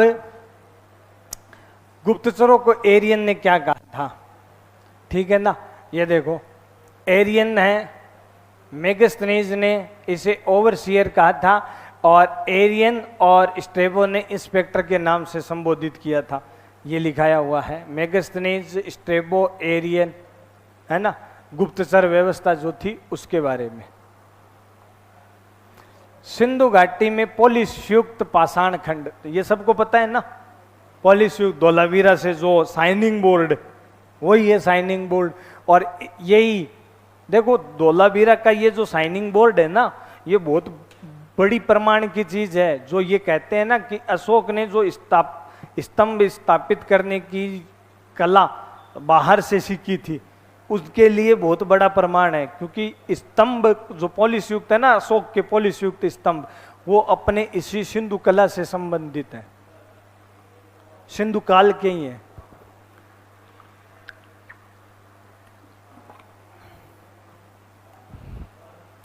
तो ये धोलावीरा जो सभ्यता स्थल है उनका है, वहां से लिया हुआ है, सबको पता है। अशोक के स्तंभों के बारे में, तो ये देखो अशोक का स्तंभ है और इसमें पूरा विवरण दिया हुआ है। स्तंभों की लाट नक्काशी से सुसज्जित थी, गलत, लाट एकदम सपाट होती थी। ये देखो कोई चित्र वगैरह नहीं, लाट पर कोई चित्र नहीं होता था, चित्र वगैरह ऊपर ही होता था, ठीक है ना। सतह चमकदार थी, एकदम सही है। और लाट एकाश में पत्थर से थी, एकाश में, ये दोनों सही है, बी और सी, बी और सी दोनों सही है। तो किस प्रकार के गांव करमुक्त थे? परिहारिक गांव करमुक्त थे। ये देखो यहां पर आपको मिल जाएगा। मौर्य काल के अंदर जो परिहारिक गांव है, ये रहा करमुक्त गांव। कर मुक्त गांव बराबर परिहारक, ठीक है ना। ये करमुक्त होते थे गांव। आगे ये पेरिपल्स का आ गया। पेरिपल्स है ना, उसी के देखो मिनंडर, मतलब मौर्योत्तर काल के अंदर इंडो ग्रीक में भी है। नहपान राजधानी, नहपान के बारे में यहाँ पर बताया हुआ है, यहाँ पर है ही है मौर्य काल में। यहाँ पर पेरिपल्स ने स्पष्ट रूप से लिखा है, देख लो, ठीक है ना। बंदरगाहों के बारे में और स्पष्ट रूप से लिखा हुआ है। और यहाँ पर देख लो, मतलब पेरिपल्स का नाम कई जगह आता है, उससे आप पाए वो ये 4-5 ऑप्शन है, वो सही कर सकते हो, ठीक है ना। फिर ये आ गया अरिकामेडु स्थल के बारे में, कौन सा सही है? तो मार्टिन व्हीलर ने इसका उत्खनन किया था। यह हमें भारतीय रोमन साम्राज्य के मध्य व्यापारिक संबंधों की जानकारी देता है और इसमें एम्पोरा मृद भांडों की प्राप्ति होती है। ये देखो एम्पोरा टेरिकोटो की प्राप्ति होती है, रोमन साम्राज्य में ही पढ़ते हैं इसको पढ़ते ही रोमन साम्राज्य में ही है, रोमन के साथ व्यापार में है, ठीक है ना। तो इसमें चारों सही है, तीनों सही है, और व्हीलर ने इसका उत्खनन किया था। फिर ये ताम्र पाषाण संस्कृति, तो इसको तो सबको पता ही है, राजस्थान में भी है और प्राचीन में भी है और सविस्तार करवाते ही है। जैसे बैराट है वो लोह युग में आता है, ताम्र पाषाण में नहीं, और ये सारे ताम्र में है। और फिर ये जो प्रश्न है, इस प्रश्न में जैसे 2-3 जगह अपन पढ़ोगे, जैसे मूर्तिकार है, बढ़ई है, चित्रकार है, इनके जैसे लिखाते हैं, मौर्य काल में लिखाते हैं और मौर्योत्तर काल, दोनों में लिखाते हैं, और दोनों में ये प्रश्न आया हुआ है, ठीक है ना। एक प्रश्न आप आराम से कर सकते हो इसको, एक शब्द, क्या? एक नाम देखा होगा, कुलाल चक्र। प्राचीन इतिहास में ये शब्द फेमस है, कुलाल चक्र। कुलाल चक्र का मतलब होता है कुम्हार की चाक। तो कुलाल यानी क्या होता है? कुम्हार, ठीक है।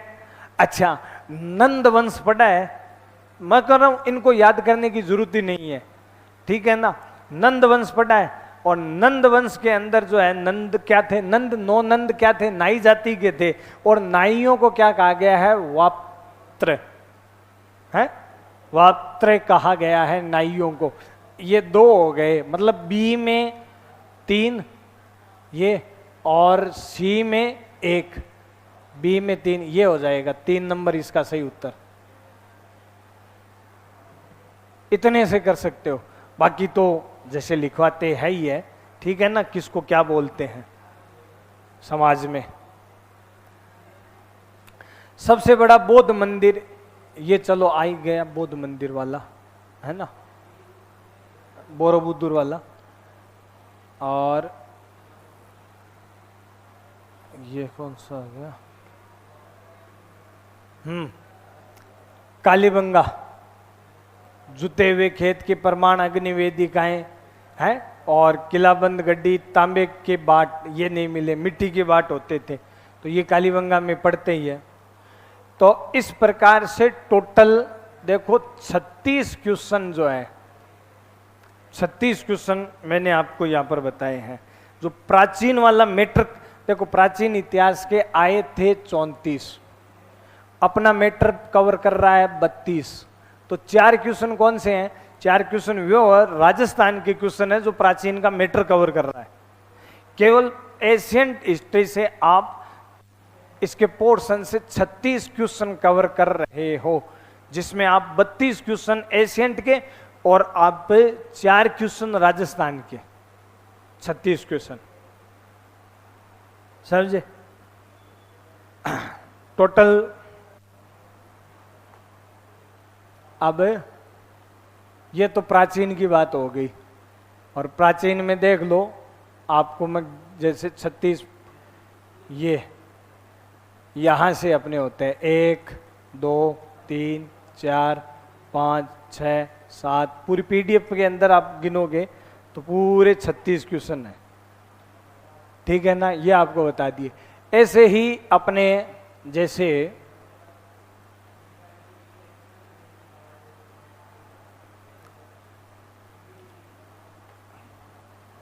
अब देखो वर्ल्ड हिस्ट्री का है, ऐसे ही वर्ल्ड हिस्ट्री का है, वो भी सारा पूरा मैटर से दिया हुआ है, ठीक है ना।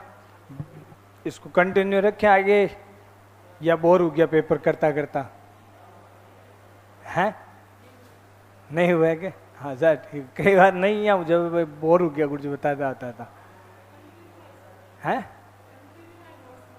हाँ कंटिन्यू है, सारे आपके सामने है, चित्र बने हुए हैं, देख लो आपके सामने, हर का देख लो, हर का भाई प्रमाण है। यहाँ पर बोर्ड में धुंधला दिखाई दे रहा है, फोन में देखोगे तो फोन में डाल देंगे, आराम से सब दिखाई दे रहा है। ये देखो जैसे इल्बर्ट बिल है, तो इल्बर्ट बिल के विरोध का मुख्य कारण क्या था, ये इल्बर्ट बिल विरोधवाद है, वो बताया हुआ है, 1884 ईस्वी का है। इसमें भारतीयों और यूरोपियनों के साथ है, वो आपस में जो समानता की बात की गई थी, जिसका यूरोपियनों ने अस्वीकार कर दिया, यही था इल्बर्ट बिल, ठीक है ना। सबका प्रमाण है। ये देखो अधोमुखी निस्यंदन का सिद्धांत प्राच्यवादियों द्वारा प्रतिपादित नहीं, जॉर्ज ऑकलैंड ने प्रतिपादित किया था, ये गलत है, ठीक है। नीचे पढ़ने की जरूरत ही नहीं है, पहले ऑप्शन सही हो गया, है ना। आगे देखो जैसे ये रियासतों का चैम्बर ऑफ प्रिंसेस, तो इसका चैम्बर ऑफ प्रिंसेस का पूरा वृत्तांत है, वो बताया हुआ है, कौन कौन सी रियासतें शामिल हुई थी, है ना। और इसका तो चैम्बर ऑफ प्रिंसेस का तो बड़ा विस्तार से पढ़ा था, कितनी रियासतें शामिल हुई, इतने सारे इतना जरूर बताते हैं कि भाई 1921 ईस्वी में चैम्बर ऑफ प्रिंसेस की स्थापना हुई थी और प्रथम चांसलर गंगा सिंह थे, नहीं, पूरा 2 पेज भरे हैं चैम्बर ऑफ प्रिंसेस के। ये देख लो, केसरी समाचार पत्र है, राजद्रोह का मुकदमा चला था, पूरा विस्तार से। कारण क्या था 1908 में खुदीराम बोस और प्रफुल्ल चापकी ने किंग्सफोर्ड को मारने का प्रयास किया था, है, और वीडी सावरकर द्वारा है वो इन्हें पिस्तौल भेजी गई थी। बाल गंगाधर तिलक जो है, बाल गंगाधर तिलक ने केसरी में इस घटना का क्या किया था, समर्थन किया, और इस कारण केसरी पर है वो राजद्रोह का मुकदमा चला था, पूरा विस्तार से कारण सहित। आगे देख लो, ये जो रियासतें हैं, वो भारत का जो एकीकरण है, एकीकरण के पोर्शन से है, ठीक है ना, जिसमें उड़ीसा की 36 रियासतें हैं वह शामिल हुई थी, जिसमें उड़ीसा का एक था मयूरभंज। मयूरभंज कहाँ का था, उड़ीसा का, और ये कहाँ बता रहा है, काठियावाड़ा। मतलब पहला ऑप्शन ही गलत है, और गलत का पूछा है। ये ऐसे ही आगे देख लो, लाल, ये तो सबको पता है, लाल किला भूलाभाई देसाई के नेतृत्व में वकीलों की एक सूची। अब वकीलों का अगर डीपली प्रश्न देता ना, कौन कौन से वकील शामिल थे, कोई दिक्कत नहीं है। कैलाश नाथ काटजू, तेज बहादुर सप्रू, बद्री नारायण, जवाहरलाल नेहरू, मोहम्मद अली जिन्ना, सब वकीलों के नाम ये देखो आपके सामने। ये तो नॉर्मल क्वेश्चन है, अब इसको टिपिकल दे देता कौन कौन से वकील शामिल थे तो भी कोई दिक्कत नहीं है। देखो, समझ रहे हो। और दोनों केशव कर्वे, हाँ तो केशव कर्वे का तो ये देखो, नाथीबाई ठक्कर महिला विद्यालय, इस भारतीय महिला विश्वविद्यालय का क्या नाम है, नाथीबाई ठक्कर महिला विश्वविद्यालय है, ये रहा। और जिसको अगर ये नाम न दे करके थोड़ा डीपली देते तो नाथीबाई ठक्कर नाम दे देते, नाथीबाई ठक्कर विश्वविद्यालय पाए। और था क्या, था क्या, महिला विश्वविद्यालय था। और देखो, समाचार पत्रों पर नियंत्रण करने के लिए कौन सा कांग्रेस का अधिवेशन हुआ, ये लिखा, कांग्रेस के अधिवेशन लिखाए हुए हैं। और ये देखो, प्रेस का नियंत्रण है ना, प्रेस नियंत्रण का विरोध हो गया, ये नाम लिखा हुआ यहां पर देखो, प्रेस नियंत्रण का विरोध।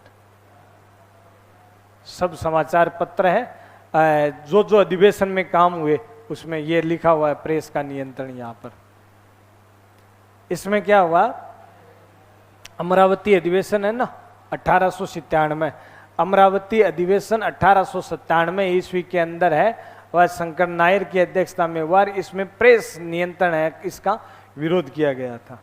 शॉर्ट में लिखा हुआ है, इतने से अगर याद रहा तो कर दिया, याद नहीं रहा तो फिर छोड़ दिया। दिल्ली षड्यंत्र, तो दिल्ली षड्यंत्र के अंदर ये जैसे नाम आ ही गया, बसंत विश्वास, बाल मुकुंद, मास्टर अमीर चंद्र, अवध बिहारी। अच्छा, ये तो नॉर्मल है, डीपली कब आता, किस जेल में किसको दिए। बसंत विश्वास को 1915 में अंबाला जेल में फांसी दी गई। बाल मुकुंद, मास्टर अमीर चंद, अवध बिहारी को दिल्ली की सेंट्रल जेल में। जेल का भी अगर पूछता तो कोई दिक्कत तक नहीं है यहां तक, ठीक है। राजस्थान के इसमें 3 थे।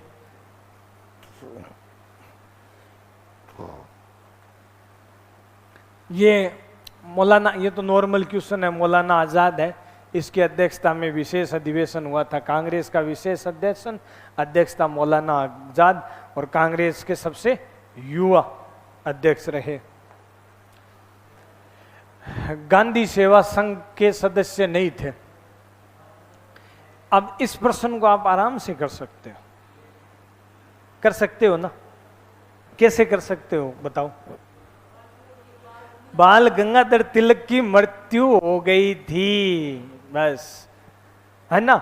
और गांधी जी जैसे है, गांधी सेवा संघ, मतलब गांधी जी ने भारत में कोई भी संस्था वगैरह है ना, ऐसे के बाद ही शुरू किए लगभग, कोई संघ वगैरह, चाहे वह अस्पृश्यता निवारण संघ देख लो, चाहे सेवा संघ देख लो। ये देखो, वैसे तो लिखा हुआ है यहाँ पर गांधी जी के जो रचनात्मक कार्य है ना, कौन कौन से कार्य थे। खादी संघ है ना, चरखा संघ, ये चरखा संघ ही है गांधी सेवा संघ।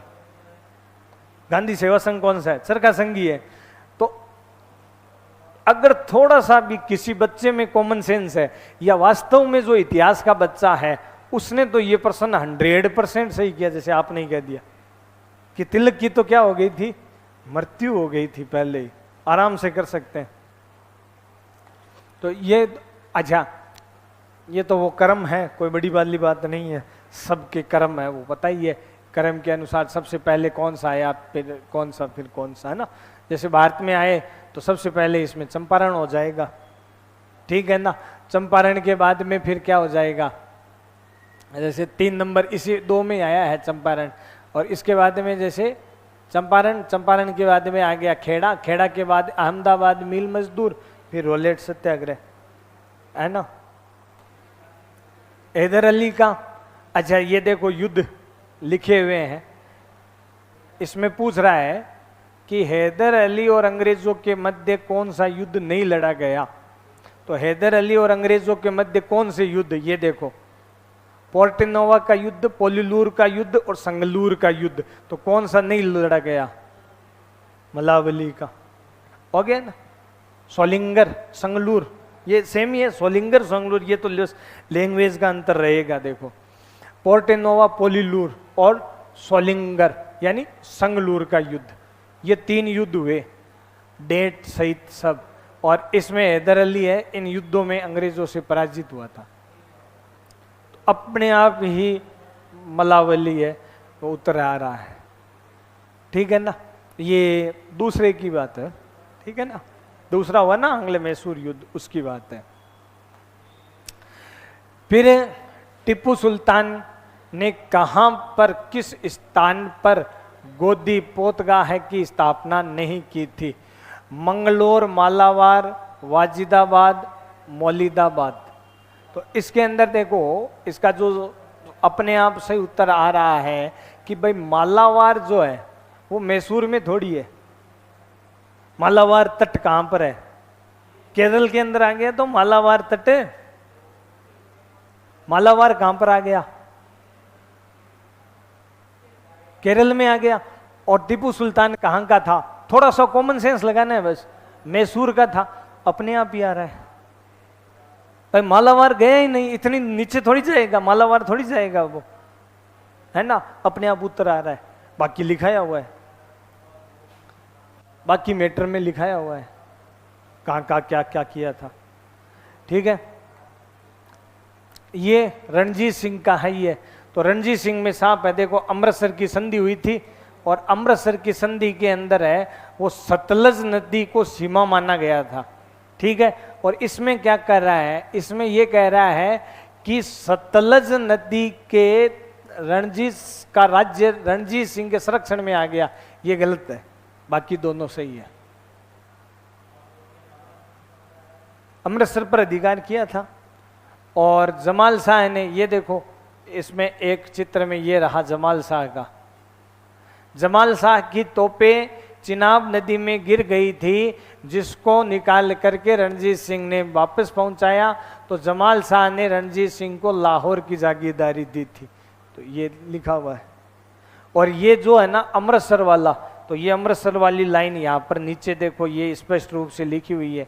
सतलज नदी को रणजीत सिंह के राज्य की दक्षिण पूर्वी सीमा निश्चित किया गया। अब जब सीमा निश्चित किया गया तो सतलज का राज्य इसके संरक्षण में थोड़ी आया है, अपने आप गलत हो गया, बाकी दो सही है। तो इसका 4 नंबर होगा उत्तर। बंगाल के उस गवर्नर जनरल का, ये तो जो आपको बताऊं द्वैत शासन था ना, द्वैत शासन किसने हटाया था? द्वैत शासन है वो वारेन हेस्टिंग्स ने हटाया था। और वारेन हेस्टिंग्स जो है उससे पहले कार्नवालिस था। तो कार्नवालिस के समय में मुर्शिदाबाद का जो क्षेत्र है वही केंद्र था।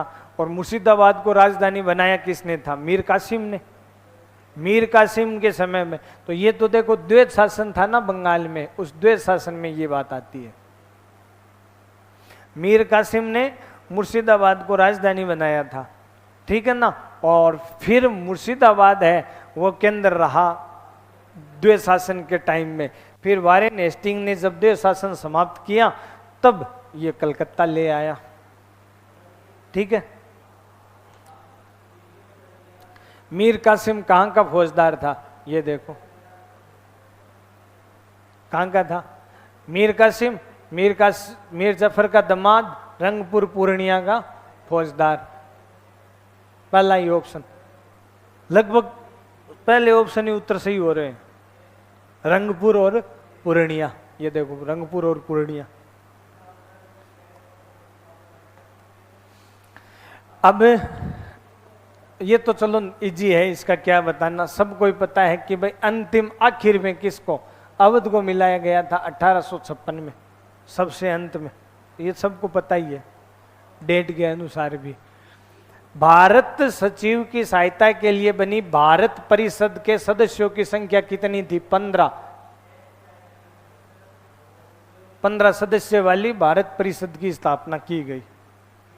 लिखा हुआ है, ठीक है ना। बोर्ड ऑफ कंट्रोल और बोर्ड ऑफ डायरेक्टर को समाप्त कर दिया, उसके स्थान पर भारत सचिव का पद सर्जित किया गया और भारत सचिव की सहायता के लिए 15 सदस्य वाली भारत परिषद की स्थापना की गई। ये आपके सामने।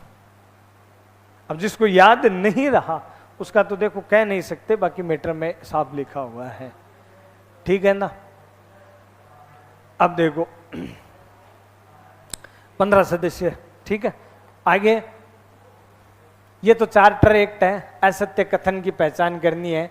इसमें क्या पूछा गया है, रेगुलेटिंग एक्ट द्वारा भारत में सर्वोच्च न्यायालय की स्थापना की गई, सही है, ठीक है।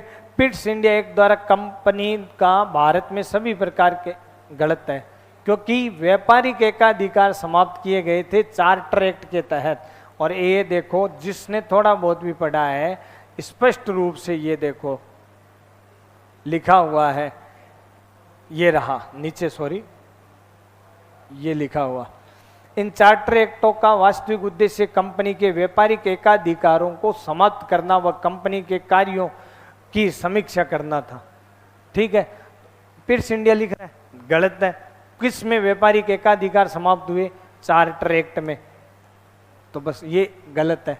बाकी मिल जाता है, प्रश्न पढ़कर ऑप्शन पे आते ही बस आ गया, आगे पढ़ने की जरूरत ही नहीं। आगे चले तो ये पीछे रेगुलेटिंग एक्ट का आया ही है, ये उत्तर यहां पर आ गया ना। एक तो जैसे शिवाजी वाला है ना, शिवाजी वाला प्रश्न जो आया था, तो शिवाजी वाला में एक जगह तो दे रखा था कि भाई शिवाजी ने 64 के अंदर सूरत की लूट की, अगले में दे दिया 63 में लूट की। तो मतलब दोनों प्रश्नों को अगर अपन पढ़े ना तो पक्की बात है समझ में आ जाएगा, बोले इसमें ये गलत है, इसमें ये गलत, उत्तर मिल गया ना। अब इसका उत्तर जो है पिछले पेपर, ये देखो पिछले में ये दे रखा, रेगुलेटिंग एक्ट द्वारा सर्वोच्च न्यायालय की स्थापना की गई है? और यहां पर ये आई गया, बोले कौन 1773 के रेगुलेटिंग एक्ट, उसका इसका उत्तर वहां पर है। बरेली का विद्रोह किसने किया था, बख्त खान ने किया था। ये देखो बरेली का विद्रोह नेतृत्व है खान बहादुर खान, ये रहा दूसरा नाम, ये रहा खान बहादुर खान। इसमें कंफ्यूज हो गए। हाँ ये रहा खान बहादुर खान। खान बहादुर खान क्या है कि बहादुर शाह जफर द्वारा बख्त खान को खान बहादुर खान की उपाधि दी गई थी, ठीक है ना। आगे चले, ब्रह्म समाज, ये प्रश्न बड़ा शानदार है, ये वास्तव में लेवल का प्रश्न है, बड़ा शानदार है। और इस पर मेरे को प्राउड करने वाली बात है कि हमने लिखवाया है, ठीक है ना।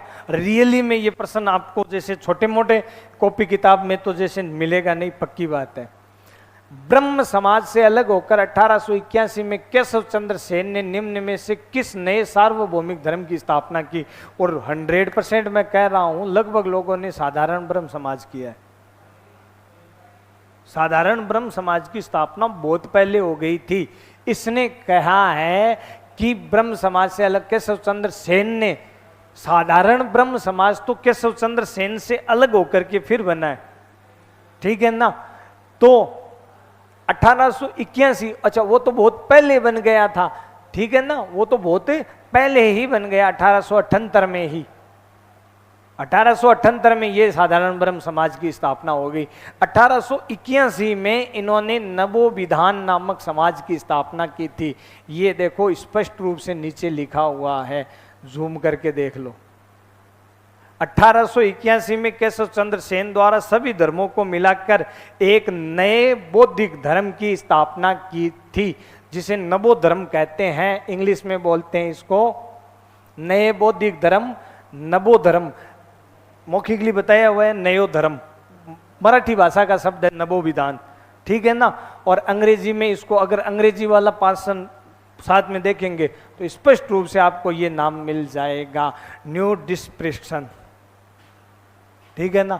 और ये देखो 1881 में और लिखाया हुआ है, ठीक है ना। और अपनी क्लास के 5-6 बच्चों का ये प्रश्न सही भी है, 5-6 बच्चों का ये सही भी है। तो ये प्रश्न अच्छा है, इसके लिए अपन कह सकते हैं कि भाई ये हमारे नोट्सों में मिला है, तो ये प्राउड करने वाली बात है, समझ गए? कौन सा है? नवोविधान। ये मराठी भाषा का शब्द है, हिंदी में इसको बोलेंगे नव बौद्धिक धर्म, इंग्लिश में बोलेंगे नव डिस्प्रेक्शन, ठीक है ना। और ये बताया हुआ भी है, मौखिकली बताया हुआ है कि भाई नवोविधान भी इनके वह, और यही नाम आ गया। पर ये नहीं है, आदि नहीं है, साधारण नहीं है, जिसके ये आ गया ना 1881 माइंड किया है, 5-7 बच्चों ने एकदम सही किया है, ठीक है ना। अच्छा, पेशवा का सचिवालय क्या कहते थे? पूना में स्थित था, हुजूर दफ्तर लिखाया हुआ है, हुजूर दफ्तर, पेशवा का सचिवालय। अच्छा ये तो कालक्रम है, ये तो नॉर्मल आराम से बता सकते हो भाई। नंबर 1 पर सबसे पहले पेशवा था बालाजी बाजीराव, बालाजी विश्वनाथ, फिर 2 नंबर पर इसका बेटा बाजीराव, 3 नंबर पर बालाजी बाजीराव, 4 नंबर पर माधवराव। वो तो पेशवा का क्रम सबको ध्यान रहता है, नॉर्मल है ये तो। होलकर ने राजपूतों से, ये तो मंदसौर की संधि है, ये संधियां लिखाई हुई है आंग्ल मराठा युद्ध में, क्योंकि एक सीधी सी बात है कि राजपूताना के क्षेत्र पर होलकर का ही नियंत्रण था। ये टोंक है ना, टोंक, टोंक कहानी बताते हैं। टोंक की स्थापना अमीर खां पिंडारी ने की थी, और अमीर खां पिंडारी होलकर का सेनापति था, और होलकर की पत्नी है वो अमीर खां पिंडारी को भाई कहती थी। अमीर खां पिंडारी को भाई मानती थी होलकर की पत्नी, और उसी ने धोखा दिया था। तो ये कहानी अपन जो अंतिम आंग्ल मराठा युद्ध है तीसरा, उसमें पढ़ते हैं।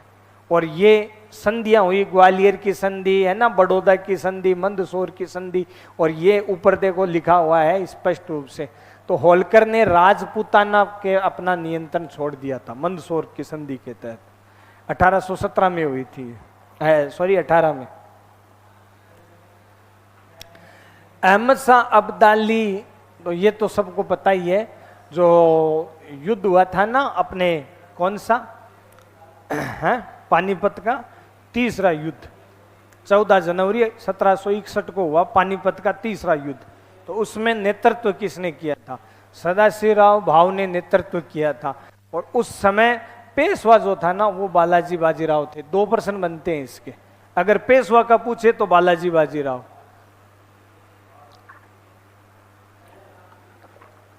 वो फिल्म नहीं देखी क्या, पानीपत? पानीपत मूवी इसी पर बनी हुई है, इसी अब्दाली के आक्रमण और इसी पर बनी हुई है, ठीक है। तो ये चलो गिरी सुमेल का युद्ध है, उसमें तो सबको पता ही है। खवास खां व ईसा खां को नियुक्त किया था जोधपुर, राजस्थान से भी है, मॉडर्न से भी है, मिडाइवल से भी है। कानड़ देव प्रबंध में ये देखो, राजस्थान से भी है? अब बुकों में तो नहीं है, बाकी बताते हैं, हीरादे, ठीक है ना। ये देखो जालोर अभियान में लिखाते हैं, ठीक है ना। बीका दैया की हत्या है, वो हीरादे ने, इसकी पत्नी थी, उसने की थी। हिंदुवाट का युद्ध ये रणथंबोर अभियान में आता है। ये राजस्थान का भी है, मध्य में भी, दोनों जगह पढ़ते हैं। अमीर के शरण ली थी तो वो मोहम्मद शाह है, ये सबको पता ही है, रणथंबोर अभियान में आता है। फिर एकता प्रणाली, तो इल्तुतमिश के समय की है एकता प्रणाली, उसमें जैसे आता है ये देखो, तुर्की शासकों ने उमराव को नकदी के बदले एकता दी, सही है। एकता के प्रमुख को मुक्ति वली कहा जाता था। एकता को एकत्रित फवाजिल को उनके खर्चों से पूरा करने के बाद केंद्र को भेज दिया जाता, और एकता हस्तांतरणीय नहीं थी। ये ही सत्य नहीं है, क्योंकि एकता का हस्तांतरण किया जा सकता था, मतलब मेरे को दे दिए ना, तो मेरे से छीन कर किसी दूसरे को दे सकते थे, हस्तांतरणीय थी, ऐसा नहीं अनुवांशिक नहीं थी। तो ये अपने आप से हो रहा है एकता। यहाँ पर जैसे दिल्ली सल्तनत में आते हैं ना प्रशासनिक व्यवस्था, उसमें आ जाता है। ये शिवाजी की प्रथम लूटकार, वो आपको बताया था, देखो 1664 में हुई थी सूरत की लूट। इसमें क्या कह रहा है, 1663, इतने में गलत हो गया, यहाँ पर ही आ गया। बाकी शिवाजी के बारे में जैसे दक्कन में शाहिद खान की सेना को परास्त किया था, बिल्कुल ये देखो 5 अप्रैल 1663 को शाहिद खान को पराजित किया था। और शाहजी भोंसले को 5000 की मनसबदारी है वो दी गई थी, ठीक है ना। तो ये शिवाजी के पिता थे। बाकी इसका परला प्रश्न ये इतने में ही आपके सही हो जाएगा, बोले ये गलत है। और जिसमें ए है, अब देखो इसमें ए है, इसमें ए है, इसमें ए है, मतलब ये नहीं होगा, यही होगा। कितना इजी प्रश्न बन गया, कूट भी कितने इजी बन गए। ए गलत है, अपने को पता चल गया। अब जिसमें ए है उसको छोड़ दो, बाकी पढ़ने की जरूरत ही नहीं है।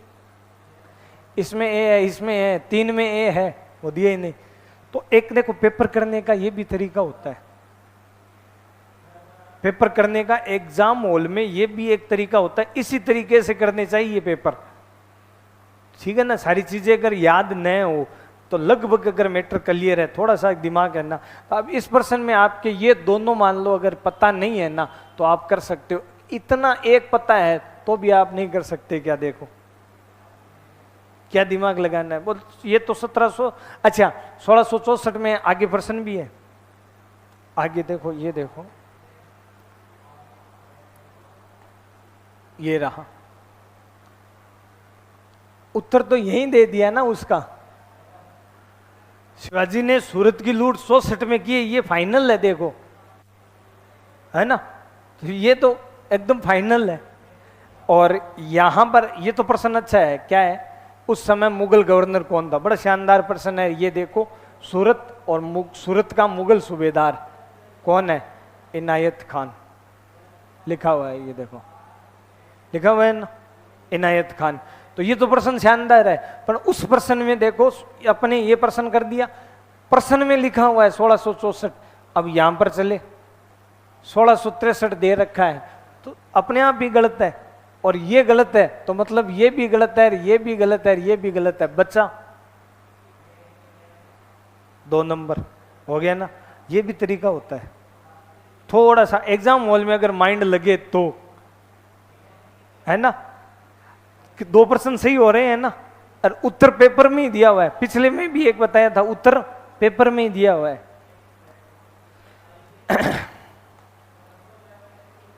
शिवाजी के दरबारी तो सबको पता ही है, रामदास जी, और सूरत वाला आपको बता ही दिया। हाँ ये देखो, ये प्रश्न चाहे आप मिडाइवल में मान लो, पूर्व मध्यकाल में आता है, चाहे आप प्राचीन में मान लो, ठीक है। आपके सिलेबस में कश्मीर का कोई वंश नहीं है, आपके सिलेबस में पूर्व मध्यकाल के राजवंशों का कोई उल्लेख नहीं है, ठीक है ना। तो मतलब ये सिलेबस में है ही नहीं, पहली बात, इसलिए ये टॉपिक करवाया ही नहीं। वरना कश्मीर का पूरा करवा देते, ये नहीं है कश्मीर का नहीं करवाते, ठीक है ना। पर इस प्रश्न को आप अगर इतिहास के विद्यार्थी हो तो कर सकते हो। कैसे, देखो कनिष्क कुषाण वंश का है ना, धर्मपाल पाल वंश का है ना, त्रिपक्षीय संघर्ष में नाम आता है ना, भोज परमार साफ लिखा हुआ है, परमार वंश का है। अध्यधरा निराधरा निर्लंबा सरस्वती पंडिता खंडिता च भोजराज दिवंगत है। संस्कृत विद्यालय का निर्माण जिसने करवाया था, है ना, उज्जैन का शासक परमार राजा भोज। क्या पूछ रहा है, कश्मीर, कश्मीर का राजा है कौन,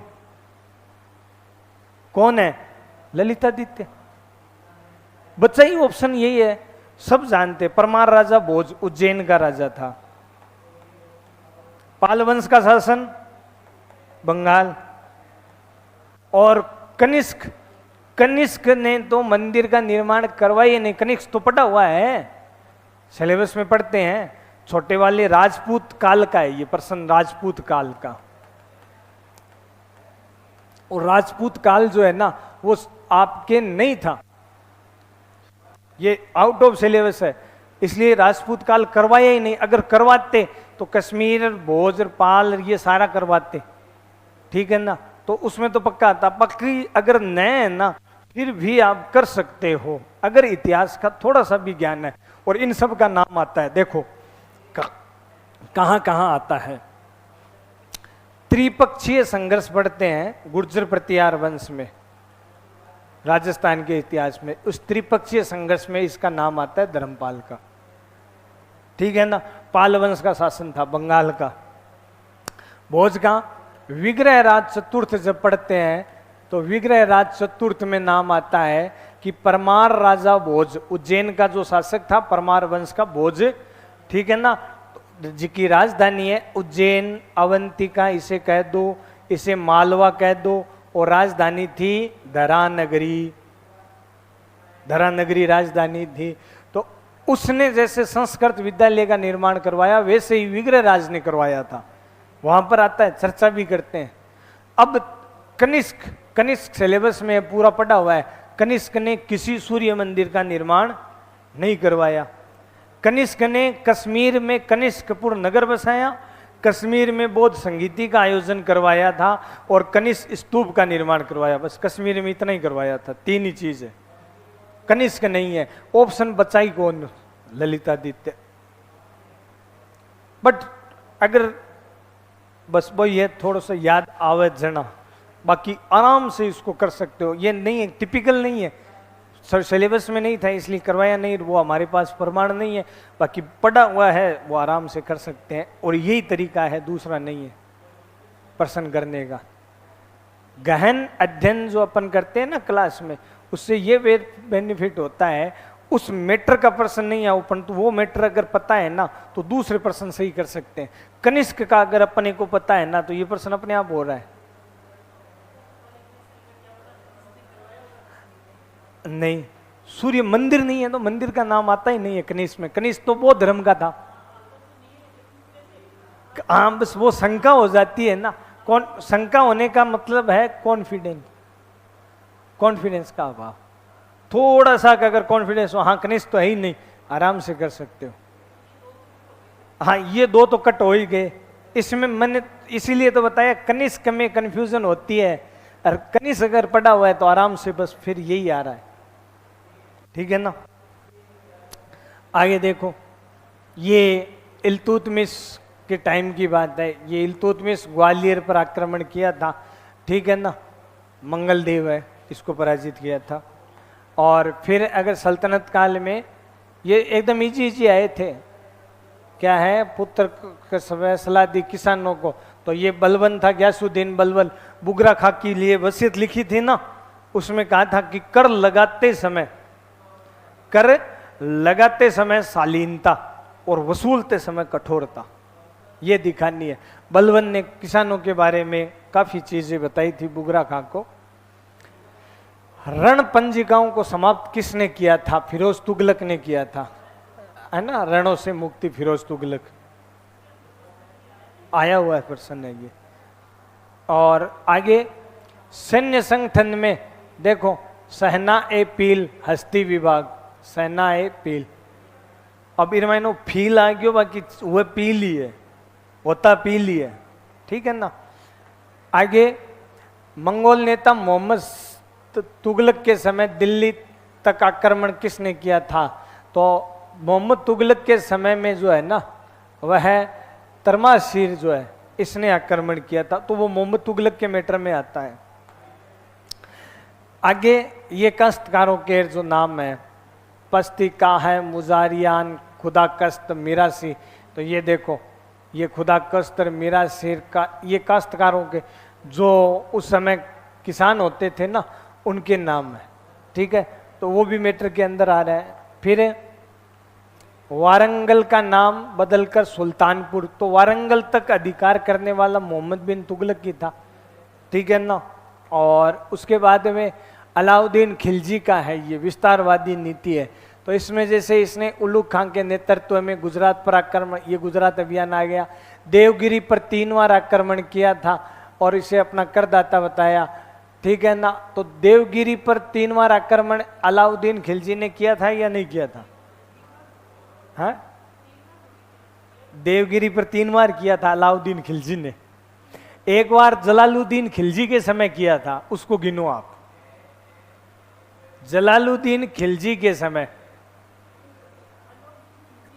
अलाउद्दीन खिलजी ने खुद किया, मतलब देखो ऐसे समझो, जलालुद्दीन है, जलालुद्दीन है, इसके टाइम में एक बार खुद अलाउद्दीन खिलजी ने किया था। बादशाह ये था, बाकी नाम अलाउद्दीन का आता है, इसी ने किया था। और जब खुद अलाउद्दीन खिलजी शासक बना तो इसने 2 बार देवगिरी पर आक्रमण किया। पहली बार तो रामचंद्र देव पर आक्रमण किया और दूसरी बार रामचंद्र देव का जो बेटा था ना, उसने खुद को स्वतंत्र घोषित कर दिया, तो दोबारा आक्रमण किया था। देवगिरी पर 2 बार आक्रमण हुए। ये देखो, ये जलालुद्दीन खिलजी वाला आपके याद नहीं। हाँ, वो हो जाता है जलालुद्दीन खिलजी में आए, परंतु इसका जो नाम है ना, अलाउद्दीन खिलजी का नाम जो है, आरपीसी ने तो यही तीसरा सही कहा, ठीक है ना। तो अलाउद्दीन खिलजी ने तो 3 बार ही किया।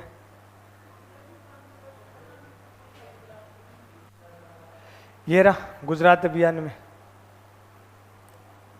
गुजरात अभियान के अंदर है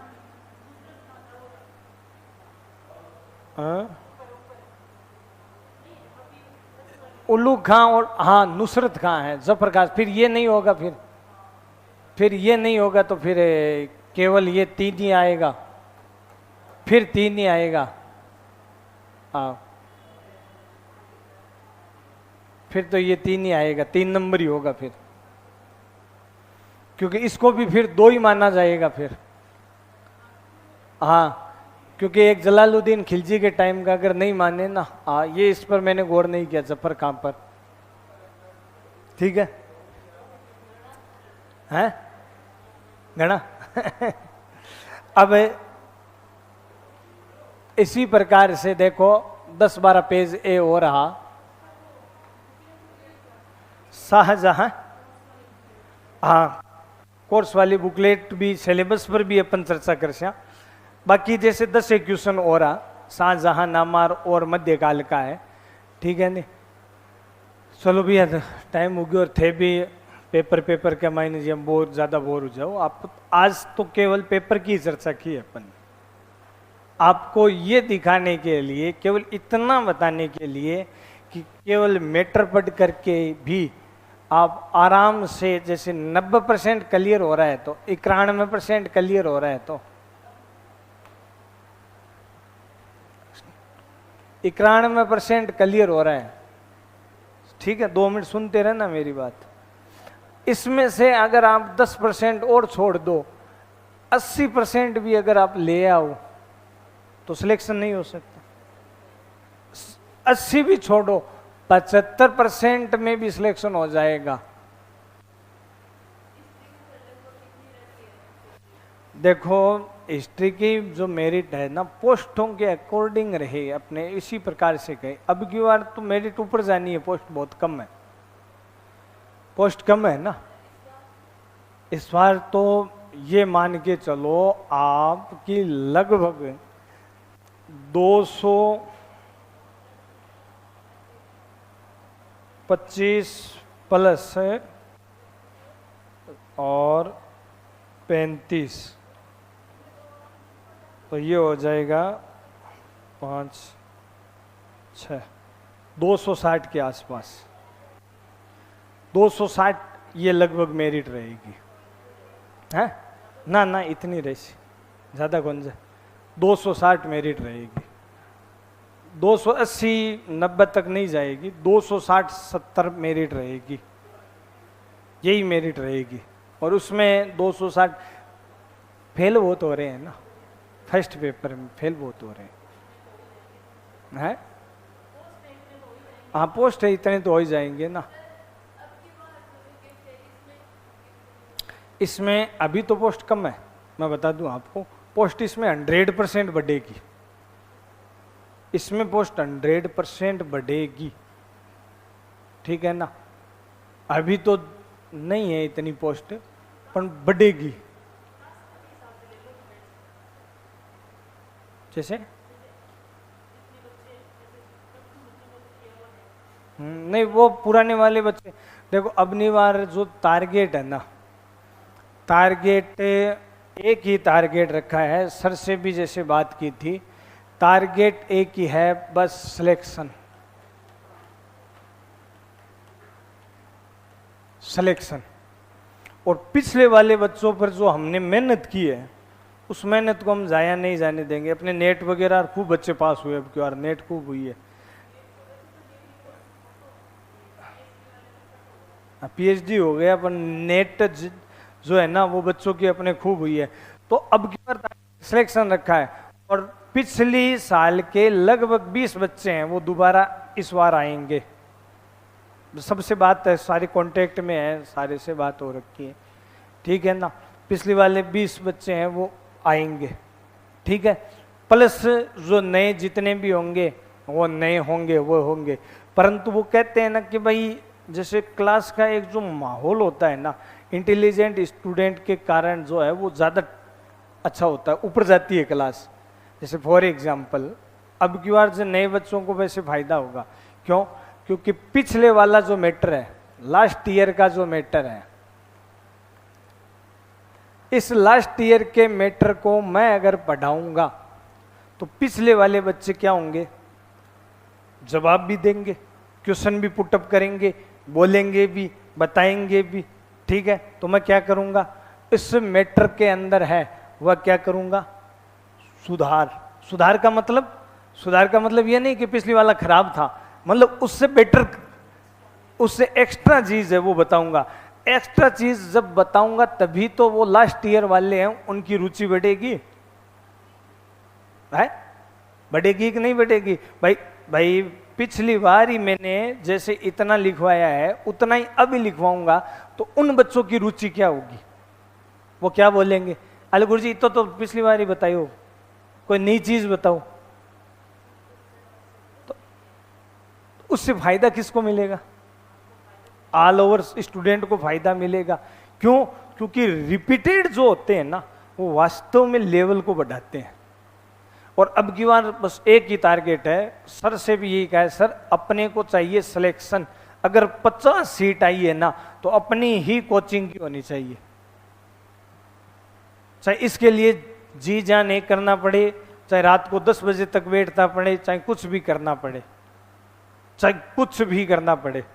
और पिछली बार देखो मेरी बता दूं मैं, पिछली बार बैच जो है वो यहाँ पीछे चलाते थे वो अलग बात है, यहाँ कोचिंग के अंदर पहली बार ही चलाया था, ठीक है ना। और पीछे का कुछ भी हमारे पास मैटर नहीं था। मैटर का मतलब हमारे पास सेव जैसे बुकलेट है, क्वेश्चन पेपर है। अब की बार क्वेश्चन पेपर सारे बने हुए हैं, बुकलेटें सारी बनी हुई है। हमने बच्चों को टेस्टों के माध्यम से लगभग, आप मानोगे यकीन नहीं करोगे, 10,000 क्वेश्चन दे दिए हैं। कभी नोट्स, कभी पेपर। 150 क्वेश्चन तो एक पेपर में जाते ही थे, 150 क्वेश्चन तो एक पेपर में जाते ही थे। अब 150 एक में जाते हैं, ऐसे मान लो अगर 100 भी क्वेश्चन पेपर हुए तो आपके सामने है, ठीक है ना। और बैच कोई एक साल तो मतलब थोड़ी चला था, लगभग 1.5 साल है वो बैच चला था। अब 1.5 साल में आप देख लो, हाँ 2 साल हो गए थे, तो 2 साल के अंदर आराम से 100 क्वेश्चन, 100 पेपर आराम से हो जाते हैं। कभी फाउंडेशन, कभी टारगेट, कभी वो ऐसे चलते रहते। क्लास टेस्ट अलग, फाउंडेशन अलग, टारगेट अलग, 3 टेस्ट होते थे हर महीने के। तो महीने के 3 टेस्ट हो तो देख लो अब कहाँ जाता है पोर्शन खूब। और फिर एक्स्ट्रा क्वेश्चन वगैरह और करवाए थे। तो वो सारे क्वेश्चन हमारे पास है, मैटर हमारे पास है। और पहली बात, पिछली बार जो है वो हमारे पास है ना, वो जैसे अभी मैटर है कराया हुआ, पिछली बार हमारे पास वो मैटर नहीं था। अब मैटर है उसको टाइप करवा लिया हमने, उसको संशोधित करवा लिया। वो टाइप मैटर है वो शॉर्ट में आपको देंगे,